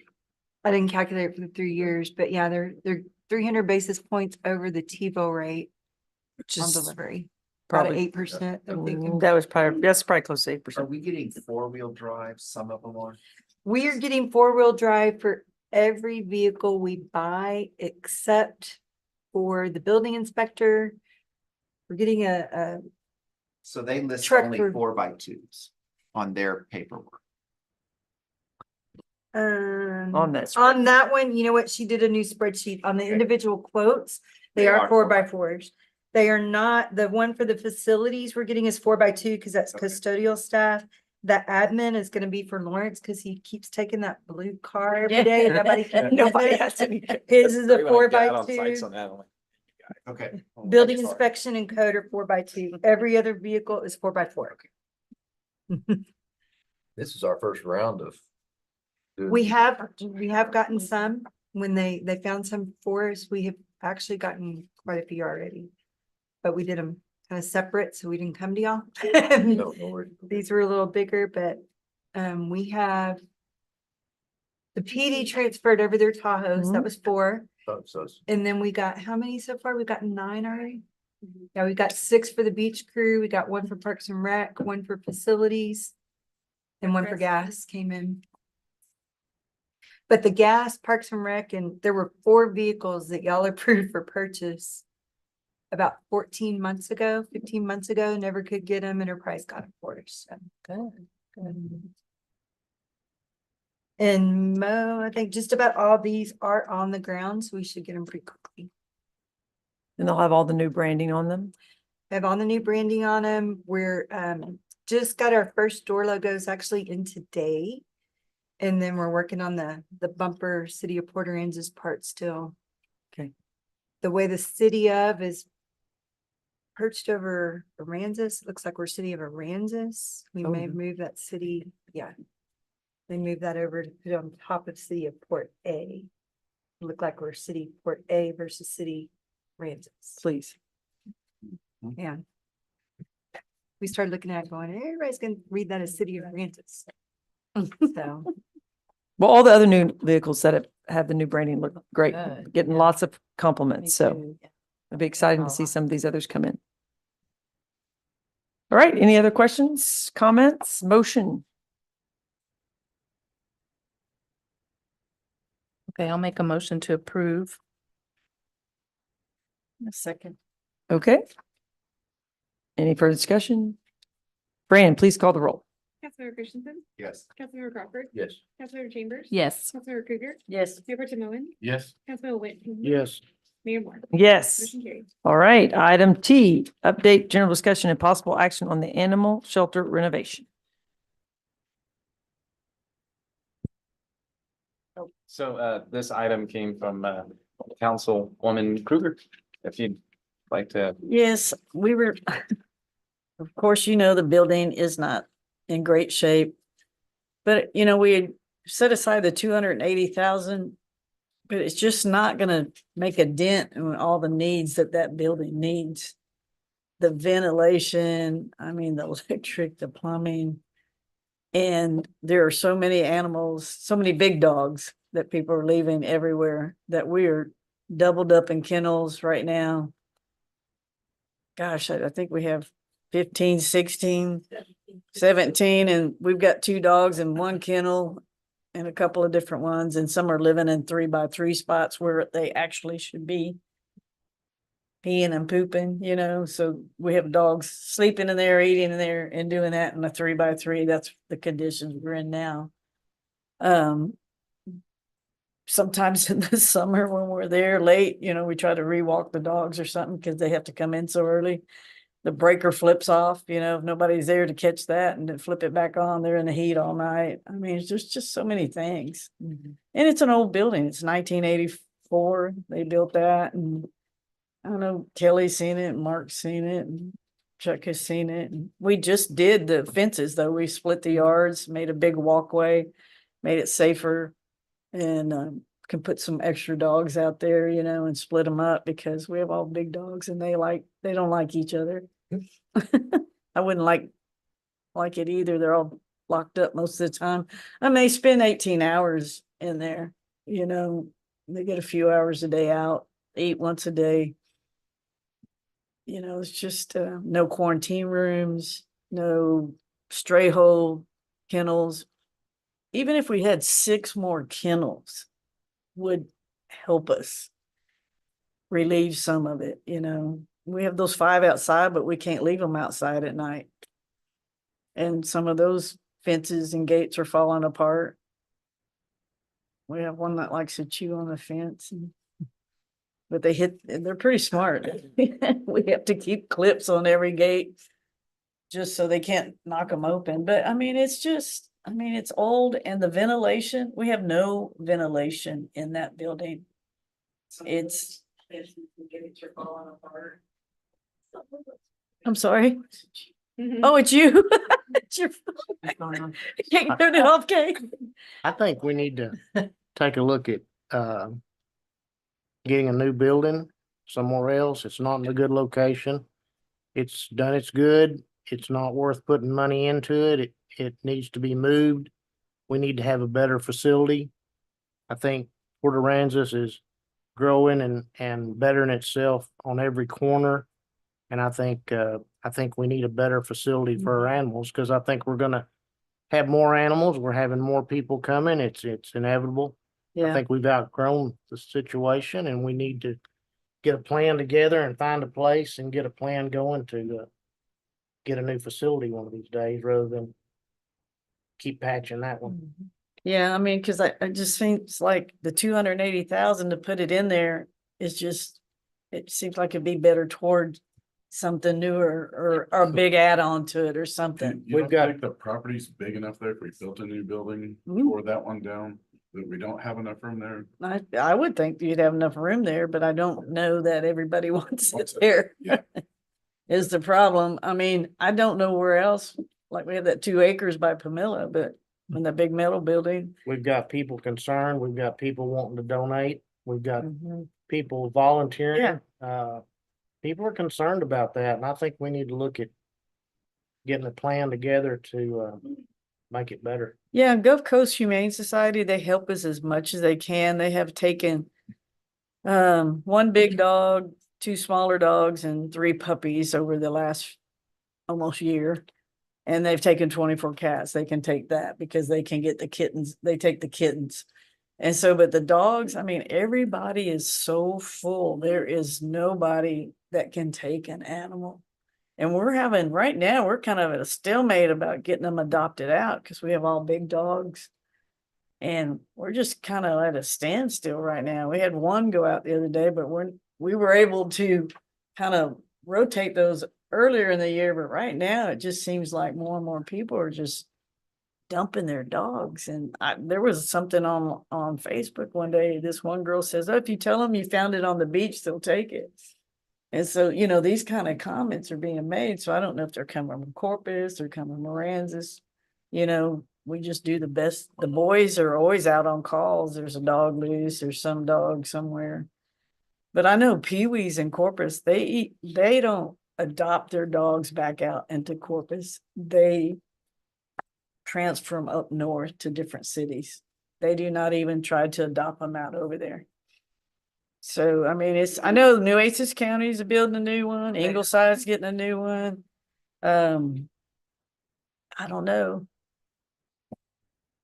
We had that one renovation that did add on a whole part of a building that gave us everything we needed. Like, there's Chief. Come on, Chief. That gave us the quarantine rooms for the cat and dog and the stray holds and some other things like that. But it was $1.1 million, right? That it came back out. Everything we're looking at is over $1 million. Yeah. So here's where we are. This budget was brought forth 3 years ago, 4 years ago, 3 years, I think FY22. I'm not sure it's adequate now to renovate this building. And I think Councilmember Witten's spot on. Yeah. We're at a point where we're putting lipstick on a pig. Yep. The city has changed directions in our future growth and what we're looking for.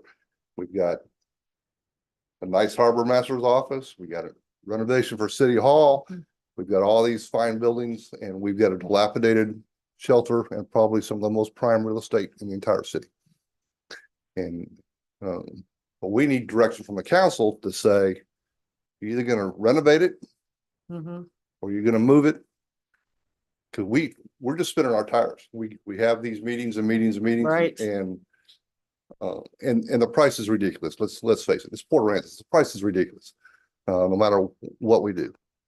But we need some specific direction from the council to say, fix what we got and we'll figure it out 3, 4, 5, 6, 7 years down the road. Or let's find a different location and let's not put good money after bad. And let's do it right from the beginning and but it's gonna have to be an expedited project. Yeah. Because we've got employees in conditions where that building's not to code. It hasn't been to code in years. It's not fair to the animals. It's not fair to the employees. But we need some specific direction. This council is gonna buy off on that they're gonna go forward and say, Animal Control Committee, we don't want any, this is the direction we're going. The police department, don't change the direction on us. Assistant city managers, don't change the direction on us. This is what we're gonna do, and let's go forward and come up with a plan but it has to be expedited. This has got to be. Yeah. I think that ventilation system was on the roof of that building, and after Harvey, probably windstorm wouldn't let them put it back on there or something, and just got a roof.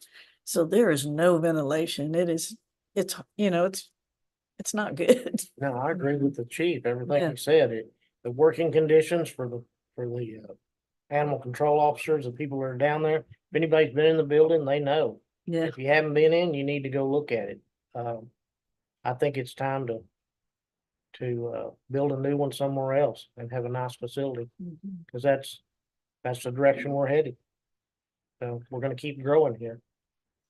I agree. I've said for a while that putting that kind of money towards an old building like that on prime Yeah. real estate makes no sense. And we've It's- talked yeah. about it. I mean, we need to find a new spot. So I think if that's council's directive, then first and foremost, we need to look hard at some of our existing property we already own in order to put a facility there and then start design around that. There are several people that also adjacent landowners that would probably offer donations of land and or money to move the facility. So I don't think, I think that's another option, We're fixing to do a huge expansion here. There's no parking for what we've got. right? I Yeah. mean, it's And I just think not a you've got good enough place. land over there that you can sell off some of it to cover some of your construction costs and still expand the parking I would- around this I would facility. So, Maybe lease it out.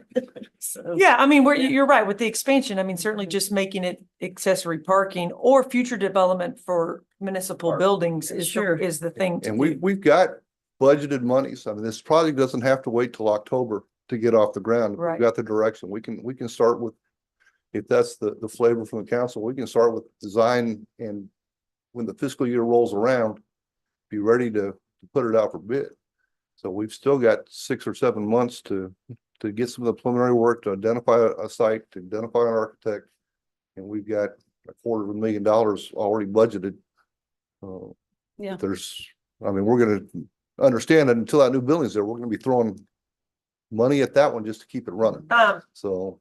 In the meantime, is there not to put another city department in a portable building, but is there a temporary facility that you could house the staff and then build some kind of structure that is better house the animals? There's a lot of different issues going on here, right? With the people and the volunteers and working conditions, but then also obviously the dogs. But also too, at some point, we have to not take any more. And I know that's inevitable if they just show up on the street, but we can't just have them all packed in there together. I know. That's not fair. So we've I got to find a understand way that. to get them sent somewhere. We have looked, trust me, we have been on the phones, and that's Brenda and Collins Ashley and Ms. Rico Hess. Yeah. Those Brenda and Collins is in that shelter as much as I am, and so. I say, is it possible for us to transport the animals up north? Because they're looking for animals there.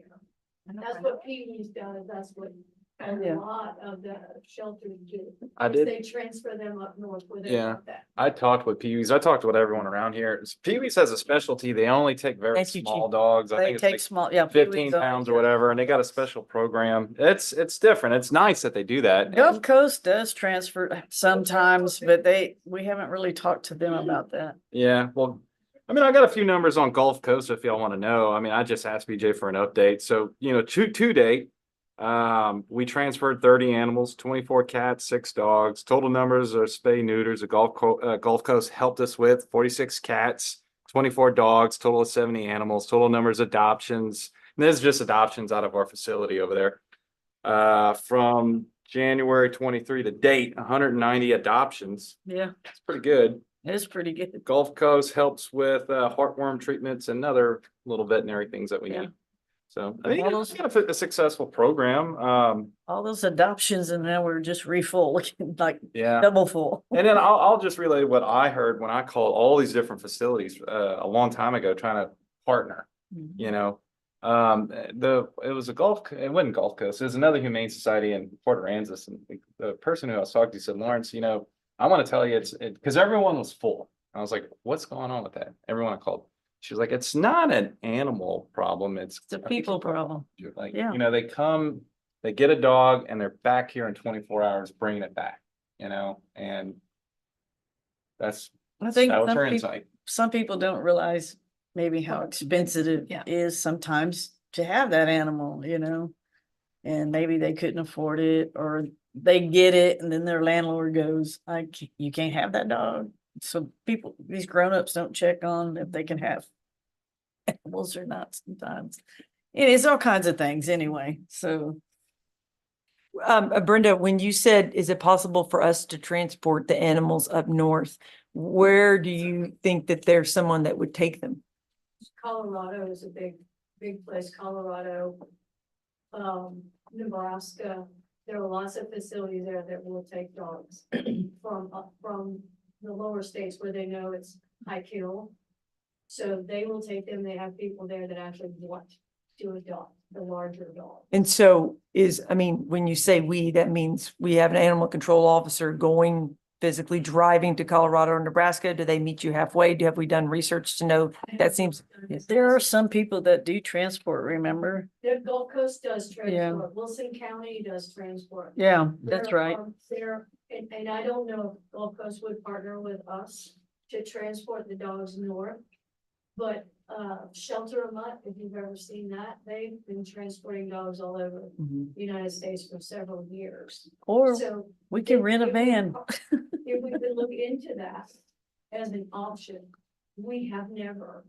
Because it's here, people come in and adopt them or not, but we've never looked at anything but trying to move them out of the shelter to homes. No, I think Lawrence looked at that because we looked at partnership with Wilson County. Oh, they can't. Yeah. Yeah, they. Right, but I mean, it's It wasn't something to get them out. Yeah. Yeah, Yeah, it fell those- through. Okay. Those guys aren't. We did look at the moving option, but I never did find anyone like you're talking about. I'm sure they're out there. I just don't know how that works. Like you guys are saying, are we going to pay our employees to drive across state lines? I don't even think we can cross state lines, honestly. And You can't with a dog that's sick. right. I don't know if we can. And there's liability issues too, right? Well, that dog is in our possession, and if we give it somewhere, we got to make sure it's safe and no one gets hurt and all that sort Yeah. of a thing. But I mean, maybe there's something out there, Sure. Can we just focus on the current shelter with the $280,000 that Cornell said that would be perfect if you just renovated it until we complete renovation. AC, plumbing, whatever, and then discuss moving and sending dogs and cats elsewhere. Can we just focus right now on what it needs? Because it's desperate.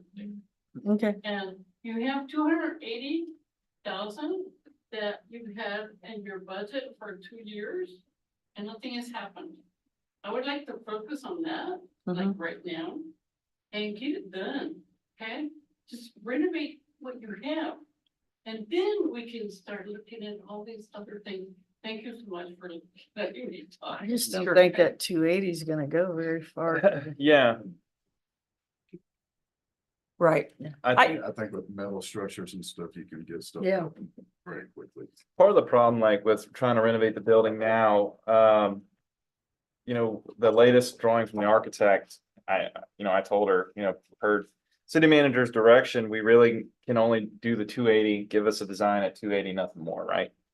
And we're kind of back to the same square again, where we got a remodel of the inside plus an addition to the building of almost 300 square feet. And I really just believe probably for the 280 you can probably do either or, if you're talking moving walls and completely renovating that inside, that's gonna take you 280. If we leave it as is and just do the addition, maybe that'll work, but I know the city manager voice, he wants that bathroom updated. Whenever you open a door, it hits the toilet. Yes. It's completely not ADA. So if we do, I'm pretty sure. On the toilet? Yes, Yeah. the door hits the toilet. Yeah. Just wanna make sure. It does. You can't even open the door all the way. I think if we do anything, we're probably gonna be forced into that component. So you are gonna be forced into, a remodel of the inside. But the facilities they're calling for, we don't have the room in there. It would have to be a building addition because the board, this is some of the board here. What we got from notes and even talking with staff, they're wanting like a dog quarantine area, a cat quarantine area. Of course, bathroom renovation. A cat room, which we have now, but a little bit different with kennels and I think this other room is kind of like a medical room, which we don't have now. So I just don't think you're gonna be able to get that for the 280. I don't either. But we will do whatever we need to do. I think probably, like, again, I think we could probably leave the building like it is without remodeling the inside, just paint it, new floor. There's gonna be some ADA components that run us above the 280 though, because that floor is not level and they're gonna mandate that we have a level floor in there because it's multi-tiered everywhere. Pads. That bathroom's gonna have to be done. I think just those things are probably gonna eat up our monies without doing the addition. So we're kind of just in that conundrum, right? Because if we do just the addition, which we think we can, that's what we want to do, it's gonna force us into meeting those ADA things on the inside. Well, we've got a problem with all the animals there, so what are you gonna do with the animals while you're remodeling that? We're gonna have to. You start trying to bring the wiring, plumbing, everything in Yeah. there. I think the best route is a new building. I think that somewhere building's just so dang old. I mean, it's just old. Okay.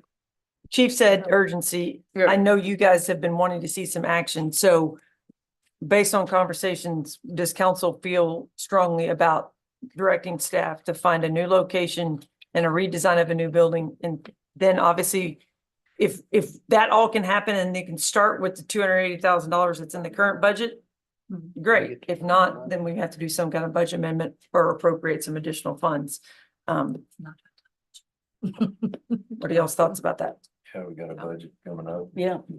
Yeah, so we could at least get. And we've had the 283 for 3 years and haven't done anything. I'm donating yet. Well, Because we Appreciate could that. never get the, But we never thought it could be enough. no.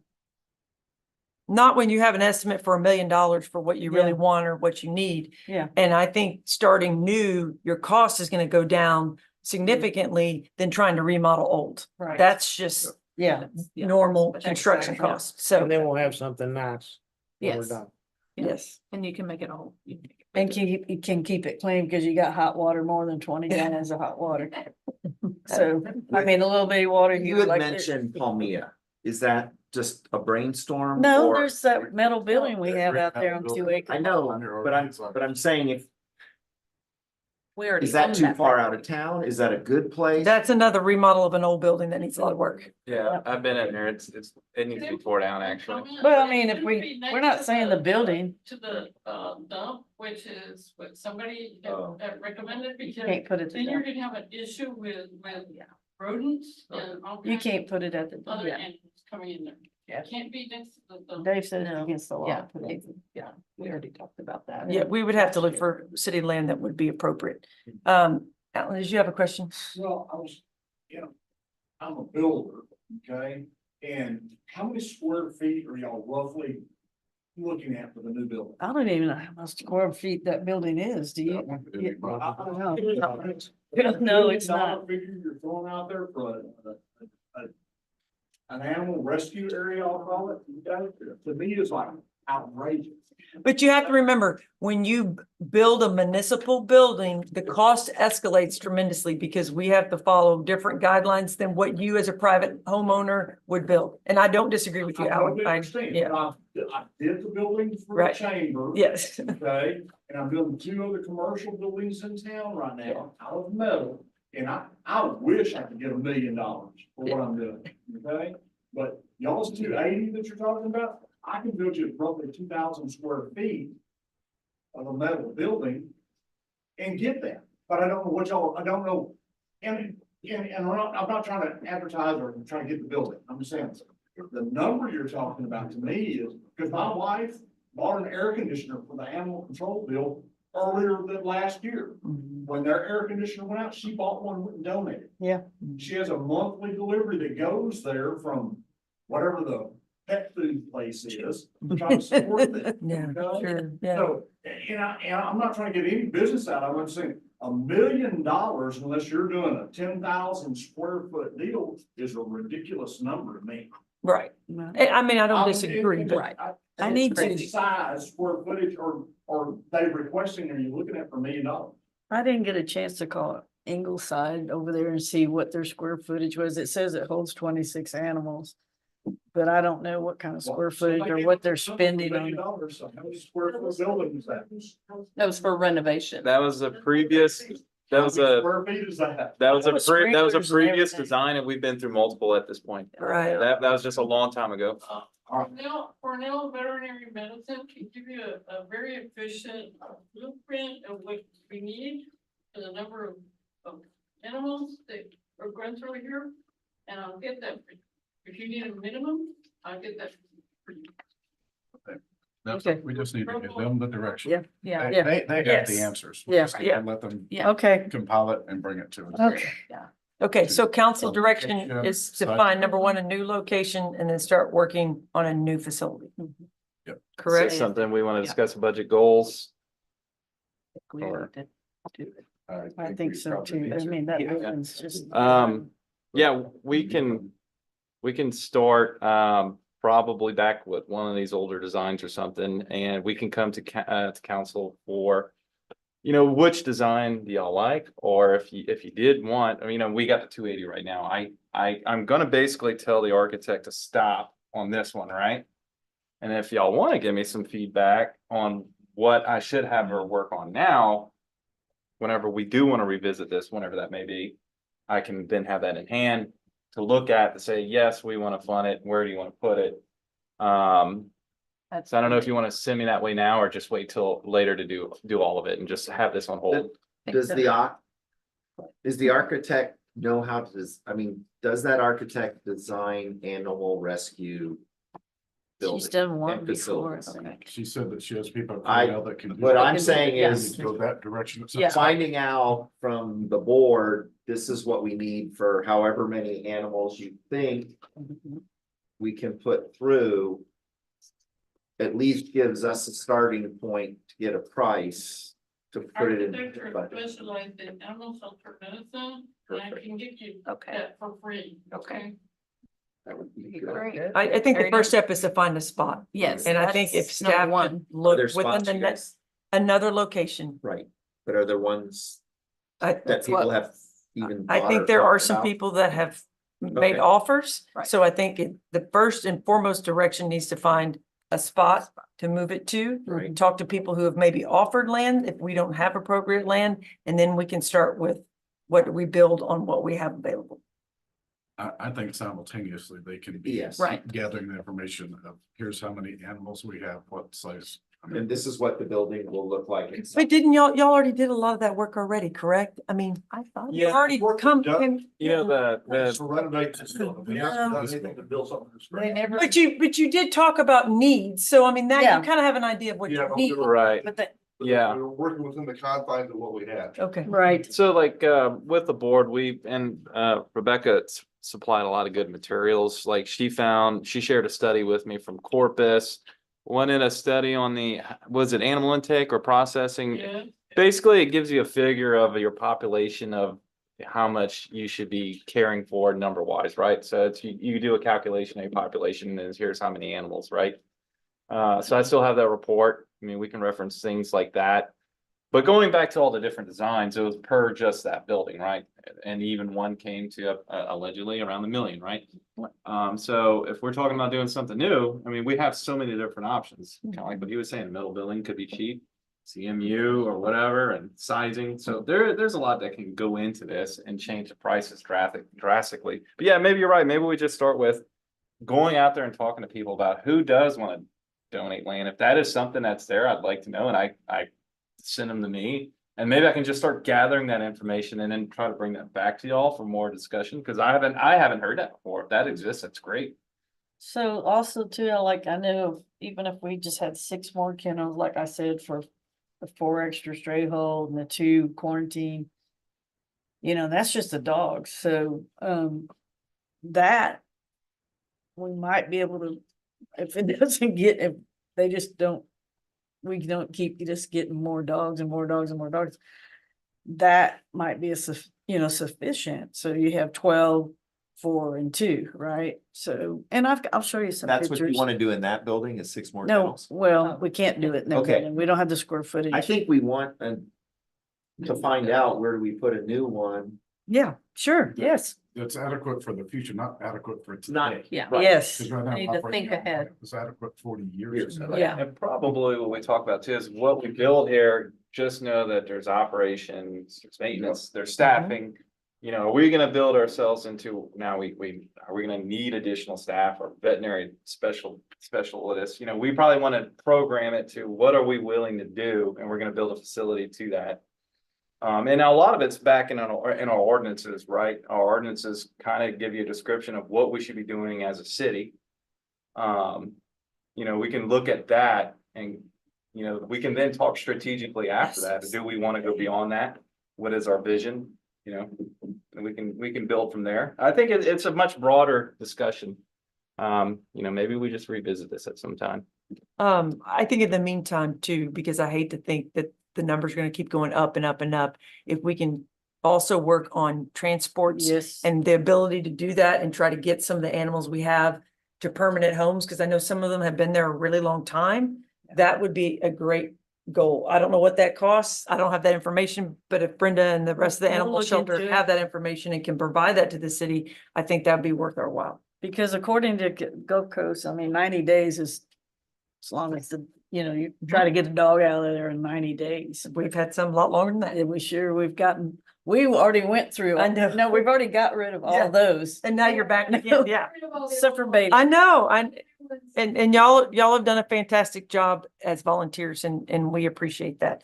I'll give So- you brand new plans from Cornell Animal Shelter Medicine for free. Okay, You just tell me what capacity you want and they will work on that. okay. But that's the way. Feel free they to work with me. email them to me if you haven't already. Yeah. No, I don't have a new Okay. plan. So, Because you're saying that you wanna move it someplace else. Hmm. So then I Right. need to start from scratch with them and ask them, what kind of capacity do we need? how many square feet? serve, Okay. you know, I don't know, what- you know. what do we need? And then I can ask them, what is your They have 12, 4 and 2. plan? And then I have And it those there. are free. It's, Great. Sure. been up there a couple of times. Okay, do you have enough directive to move forward? You guys have any other thoughts? Yeah, what I'll do is I'll just gather some more information and I'm sure you guys will stay in touch with me. Y'all have been doing so. I'll keep working on this and then maybe hopefully I'll visit with the mayor and we can try to figure out what the next steps are. And we'll try to gather up as much as we can on that. I'll look into the transport, Yeah. Awesome. the ways to move the animals out. Yeah. If that's possible. Yeah. And we're from Cornell. Okay, teamwork. Thank you. Make the dream work. That's right. Okay. Anything else? Okay, we'll move on. Thank you guys so much. Item 8, city manager report. The only thing on here physically, I don't know if you want to tackle this, Lawrence or Darla, but is the update on the access road. And without David, he probably has all that knowledge. So, Was not given any knowledge. okay, no knowledge. But outside of that item, is there any other city manager items that you want to add or discuss? I don't think he had any No, anyone to mention on there. Okay. I was not told of any. Okay, well, I'm sure he'll keep us updated. All right, we're going to move on to item 9, staff reports. Darla. So you had the big star audit, was the star of the financial world today. But our year-to-date information, we actually, looked positive, and our hotel tax for the month of March was up 10%. Yeah, I saw that. So we're catching up a little. We're down 12% for the year. Sales tax for the same period was up 7.7%. We're up a little over 2% for the year. Quarterly and transient for the harbor, we're both up about 9% for the year. And our golf carts, we're running about 200 golf carts ahead of where we were last year this time in sales through the end of April. Yeah. So if you have any questions about anything, or after you get the audit, if you have any more questions, once you've had a chance to digest it, if you want some late night reading and read that, I'm around if you have any questions. So Thank you. Yeah, good job on the audit and all the hard work. audits are hard to get together. Oh, yeah. Jeremy and I got hurt. I'm thankful that I actually finished this earlier than the last 2 years, and I have about a month before we really dive deep into it. Oh, wow. I probably am planning on leaving early tomorrow. Good for you. 'Cause I'm tired. Half day on Friday. Okay, any other questions for Darla? All right, thank you so much, Darla. All right, Lawrence, you're up, sir. All right. So should I get to this one quickly or slowly? It's 9, 10. I want to see. Y'all look at me. I think there's gonna be a Yeah, preference for- that was not good. I No, can wait tell till already. that third baby comes. everybody. All right. So for the animal shelter, as we touched on, the fence has been added. They did take, there was originally 3 cells there and it's now officially 6. We got a walkway. Salty Paws donated the funding for that. We did the bids and all that sort of thing, and it's coming along. Looks pretty nice, actually. It's a good fence system. Charlotte's Pasture Shoreline Bulkhead, they are completed the concrete wall sidewalk. Bollards are complete, parking lot being installed, and hydro mulching is ongoing. That looks good out there. Mhm. Hazard mitigation drainage fund contractors are near complete on E. Concrete streets will be poured near the intersections with Trojan and Allister. And just a reminder, Dolphin Summer Place and 12th Street complete. Avenue F is under construction right now. They're zipping right along. That project's almost complete. I think they'll be done in just a couple more weeks. Fire EMS underground site exploration is complete. They removed all the rubble and hauled it off. Well, they hauled some of it off. If you go out there and you look, there's a giant mounds of debris. That's where they excavated the unknown conditions. We had that demolished footer. There used to be a water tower there, and instead of removing the rubble, it got buried. So that had to be explored to make sure when we put the pad there and drill the piers for this building, that doesn't interfere with that system, right? And this goes to a structural engineer, so it's kind of sensitive. We had to do some exploration and make sure that structural engineers were okay with proceeding. But it looks like we are proceeding as planned, so that's the good news. It was just a little bit of a slowdown getting that done. We are doing soil and compaction analysis right now with rock, and that project is progressing. Harbor Master Building and Pavilion, that's nearly complete. They're wrapping up the dog park. There's some landscaping, some fencing, some concrete pads that are going in. We're wrapping up the punch list for the internal and external, mainly the external. There's a little bit of paperwork going on and signage and plaque items that are being created. we're also gonna work on the lights out there. I don't know if you heard about the lights, but that's gonna be fixed. Just FYI. Nature Preserve, North Trail, Boardwalk. There is a land bridge being created. I think you heard Rob talk about that. That was created so he could get on where the blowout was. I made that artificial lake. There's gonna be a boardwalk, right, that goes behind all that, but they can't access it without building this land bridge first across that little artificial lake. So they're building this thing with like sand, rubble, and rock and attenuated wave devices. Once they get back there, they'll lay the matting and then start building the actual boardwalk. And it's all time sensitive with the birds and the eggs and that. Public safety building. Framing inspection passed, sheathing, waterproofing, ongoing plumbing, electrical, rough and ongoing roof is completed. Topping out sheetrock internally. That means putting the sheetrock all around the top. That's the hardest part to do as far as sheetrocking. They're getting that done. Duct work and CMU ongoing. Street drainage bond. Just a reminder, J.C. Board, Tarrant, White, Cotter, Access Road 1, Piper Avenue I, Nice Street, Allister, Oaks, Brundrett, Church are all completed. Eskridge now also. And they've done some work on 11th, but they'll be back to do more work on 11th. And they are still continuing to progress as well. And that is it. If there are any questions on any of these projects. Lawrence, on that schedule, is that schedule that's posted on the website? Is that current? I apologize. I felt like you're going to go through this every meeting. And you're right. So I have reached out and I'll say it. I emailed Jim. He's my contact, right? No, Jim Urban over Urban Engineering. I mean, it's in the name. Say, hey, Jim, can you give me an updated schedule? Yeah, so I'm sorry, Jim, you're probably mad at me, but I know, no, you're right. It needs to, it absolutely needs to be, we're supposed to get updated schedules with pay apps.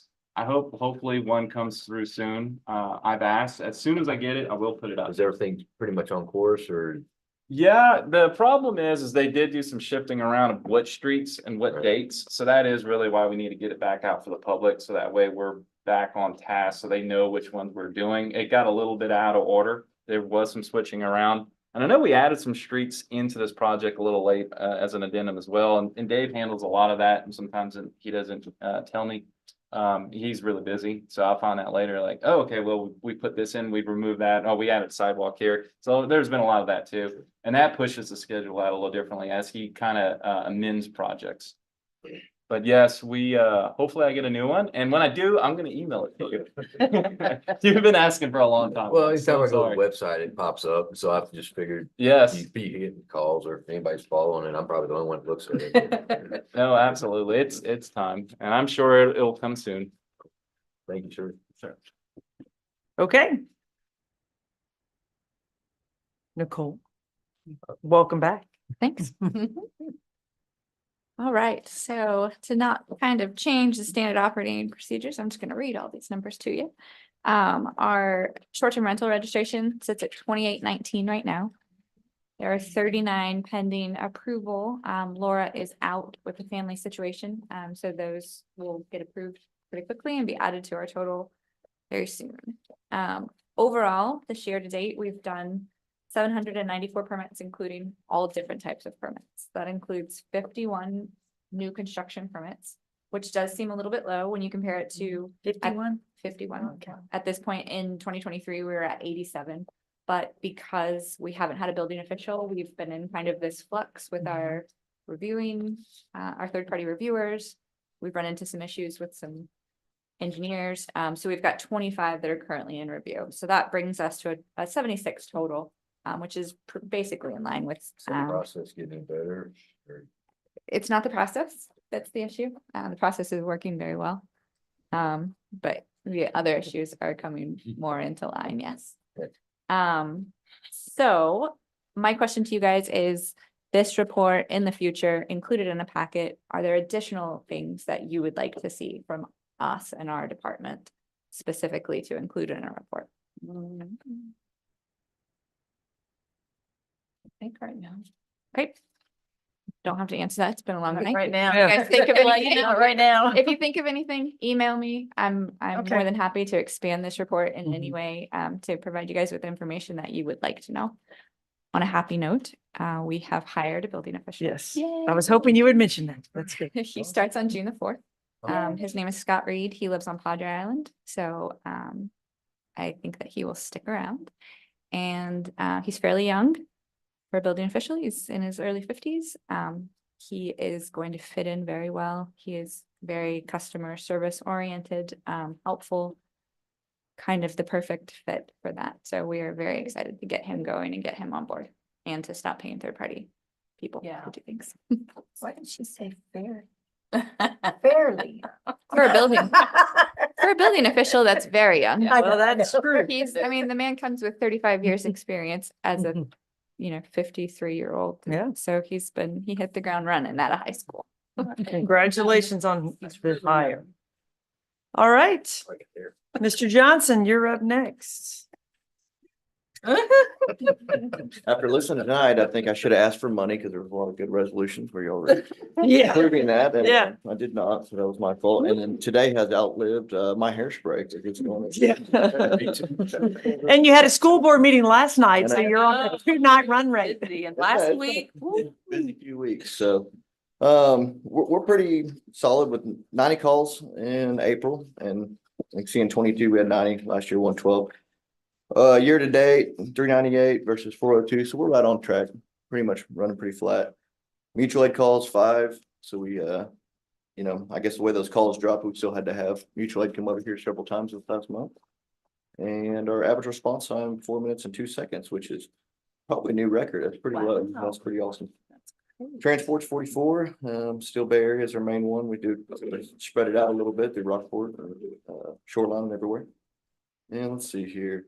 Going into all this, just pretty normal. Going into training, we did a lot of training. This has been pretty crazy. I got Albert and Erica kind of run some of my training. And I got them to look back, and since January, we've done 74 people on CPR and 121 on Stop the Bleed. And then since then, we've already done 90 more students at the high school for Stop the Bleed, and then 10 more people at the chamber for Stop the Bleed and CPR. So a lot of training going on. I did go to the WAVE conference that was in Austin. That's our computer processing, where we do our patient care reports and all that stuff. That was a good report, good conference. Took Elliot with me on that. And then a lot of standbys, the beach run standby, Sandfest for 3 days. We post up a truck there the whole time during Sandfest and pretty much around the clock to just help them. We did the Gnome Surf event, which is a cool surf event. It's a special needs and autistic, and they do the surf event. And then the doctor that we work under, Dr. Lonnie Schwarlick, he is the physician on standby, and then we put our ambulance in there for one of our units on standby. Really good, very successful surf event, so that was cool. And then I know this happened this month, but we had our EMS conference last week, so huge turnout. I gave y'all that other little handout, and just so you can kind of look at it, we had this is by email 286 in that corner. So that means, over 286 different people applied for some sort of CE credit, which is pretty good. And then we had an additional 60 on top of that with vendors and sponsors. So, we're just shy of 350 at some of our peak times. And we were busting at the seams back there. You were busting at the seams. We had a guy running shuttles we did utilize the Fifth Street parking lot. So we had a little golf cart shuttle to go pick them up and bring them back. and everybody's like, what's going on? Yeah, there's a lot going on, and a lot of EMS personnel, and and then if you look at that too, I did put on the survey, to see if they were staying in town or not. And so a lot of people, over 200 hotels and then other rental properties. And then on average of 3-night stays, over 200, and then so a couple 4 and 5 nights. So some of those guests come down here for a week, and rented places, stayed at hotels, stayed at, condos, and rented golf carts. I got phone calls from everybody, and I got a lot of thanks here, but the city, first of all, just for letting us use the facilities and doing everything. Custodial staff, my goodness, they are amazing. They set up all those tables, they help us make the coffee in the morning, do all kinds of stuff. Stay on the trash, and so they're amazing. Of course, Mayor Moore. She came and did our opening ceremony staff, our welcoming speech, so that was awesome. I had so many compliments, people saying, we go to the other conferences, we never see a mayor come up and open up and do all that. So it was big time. Tanya, she did our event on, I guess it was the Thursday night. Yeah, but we'd transition into the harbor. So we had to kind of nice. do a Except little- it was hot. Yeah, I had to do something on the fly. We usually do it at the beach, the high tides, everything's been messing up. We had a little chair issue. So we kind of just shifted, went over to the harbor. Rob over there Oh, gave us they the were building, then great. Tom was there. Tom stayed the whole time, set up all the chairs, tables, did all the trash. I mean, He it was was helping me amazing. too. He helped Chase and I set up and yeah. bring tables and wipe them off. He was great. So everybody Tom's came great. together big time. You know, we tried our best. We fed most of the city halls and police department and everybody else. Everybody else. had everything. Yeah, so we try to take care of everybody. And then last but not least, my staff, they really just knocked it out of the park to here every day. You know, we're getting here at 6 o'clock in the morning, staying till 7, 8, 9, 10 o'clock at night. And still running calls. And Still still running calls in the middle of it and everything else. So it was just it was a huge event. I think it did very well. I haven't done any kind of funding yet or anything like that, but you know, that is an event that we put on that we don't ask for any funding from the city. We try to do it through sponsors and through vendors and everything else. And we've been pretty successful at that. And so hopefully we just kind of keep it up. No, They were all that's a very great. grateful. They were like, thank you. This is great. We love the city. We love everybody we've met. I got a lot of Yeah, thank yous that night. So it was pretty shiny. It was good. good group of people. It was awesome. And at the same time, there was a small conference going on that the school was putting on. And so during the same week, 2 conferences. And I mean, it just goes to show you how impactful our community is, how special we are, not only because people want to come and visit, but they know that we have like wonderful, top-notch schools and professional, you know, it's like our EMTs and our police, and, you know, they want to come and learn from you guys. And I think that's awesome. Did you So- see the thank you in the paper today? I have not looked at the paper. Okay, well, look at the. Either. Look at Go the letter- home, hey, read look the at paper. Letter to the editor. Yes. Okay, Just awesome. FYI, All right. you got a very nice thank you in there, you and Dr. McKinney. Yeah. Oh, wonderful. Yeah. Thanks. Great job. Elliot's jokes. Pretty good. Oh. gosh. Yeah, Oh, yeah, Is he gonna do it next year? yeah. oh, Some stand up? yeah. Should have his own moment. Yeah, you have to be determined, but he did do good for put him as our MC last minute, so Oh, yeah. it worked out. It worked out good. well for what it was. Yeah. And I saw last night the thing at Bronze. I didn't get to go. It was but very I well- donated some, I saw Elliot won a gift certificate to the Crazy Cajun. Oh, yeah. there you go. They won a lot of They really won some good good- prizes. yeah. There That, was some yeah. great stuff, some there big was some- trips, a lot of yeah. meals, some booze baskets, all kinds of I goodies. saw you know. that, yeah. So, no, that's a great event that Police Foundation. puts Yeah. on. Yeah. I thought That's that very was Pretty nice. awesome. I didn't get to make. Great it, to but see all you guys there together Yes. and gals. yes. There you go. All right, thank you. Good job, Okay. Daniel. Thank you. Chief, last but not least.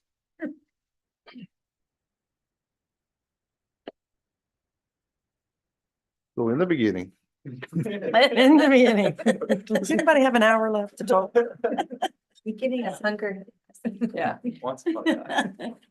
I'm not gonna spend a lot of time hashing over numbers with you unless you all want to, but I do want to point out and give a good shout out to my Detective Sergeant Joey Rivas. He spent hundreds of hours on this homicide investigation. Yeah, kudos. Was traveling all over the coastal bend, put together a pretty good coalition with the U.S. Marshal Service, the Corpus Christi Police Department, their intel unit, the Texas Rangers and their intel unit, trying to track this gentleman down that committed the murder on our beach over spring break, and they Yeah. finally got him hooked up last week, and that was entirely on Joey and the connections he put together, and he just did a really, we like to say, a small town doesn't mean small time. When it comes There to you go. police work, that's true. We got a really good staff. So, any questions on the stats? The golf cart signs are working. I mean, our contacts on the highway are down by 75% from last year. So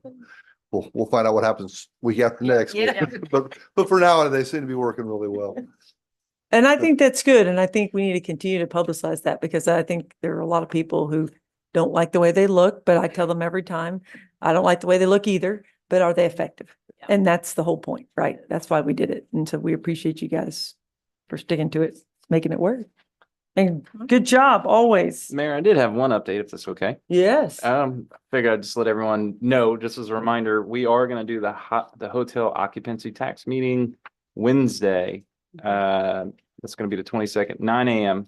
We have 6 applicants and I think over 20 applications, because there were some that submitted more. Yeah, Okay. awesome. I know that's been a lot of hard work, so it'll be good to see that come together and see what we get come budget. Correct. time. Yep. So we got the policy. We'll follow it. That hot board will take action, but of course it comes back at budget workshop for finalization. That's Great. all. Okay, item 10, city council comments and items for future consideration. You guys, as you well know, it is going to be budget season very soon. So, and I know people get busy in the summertime and like to take vacations, myself included. So let's kind of be looking at our calendars. Darla, if you'll make sure, I know we pick dates hard and fast in June, but if you think that there's something we can start looking at in advance, maybe have Fran let us know and we can start kind of trying to plan some of that stuff so people can plan a vacation and we're all here. I have one plan already in So, August. and I'm sure people do, right? But I mean, the big one's gonna be our budget workshop day that we all try to want to be together. So, We usually try to do that around the fourth. The fourth is on a Thursday. So the July? next Is that week, 4th of July. We're talking about, yes. yeah, we usually do it like right. We don't do it on the. No. No, we do it around the week of the Around, fourth. yeah. Yes, we Oh. all spit, we do hot dogs. Yeah. We do budget goals all day. The week the 8th through the 12th. Okay. We may do a poll and see if everybody's in town. I'm out that of town. week. I'm already booked. You're out of town? Yep, going. Already booked, sorry. Then we're probably gonna have to do it before. Which is also the Deep Sea Roundup weekend and week and all that. So that's a bad fourth. week We're for a probably lot gonna of have to people. do it earlier. It's after the 4th. After the. It's the week after the 4th, but it's Deep Sea Roundup and 12th, 13th is DC round. Mm-hmm. Mhm. Let's look. What do Yeah, we're probably gonna have to do it before that. So we'll start doing some informal polls. okay. I just want to get it on people's calendar because I know people do, yeah. I've already gone, but I haven't been able. Okay, anything else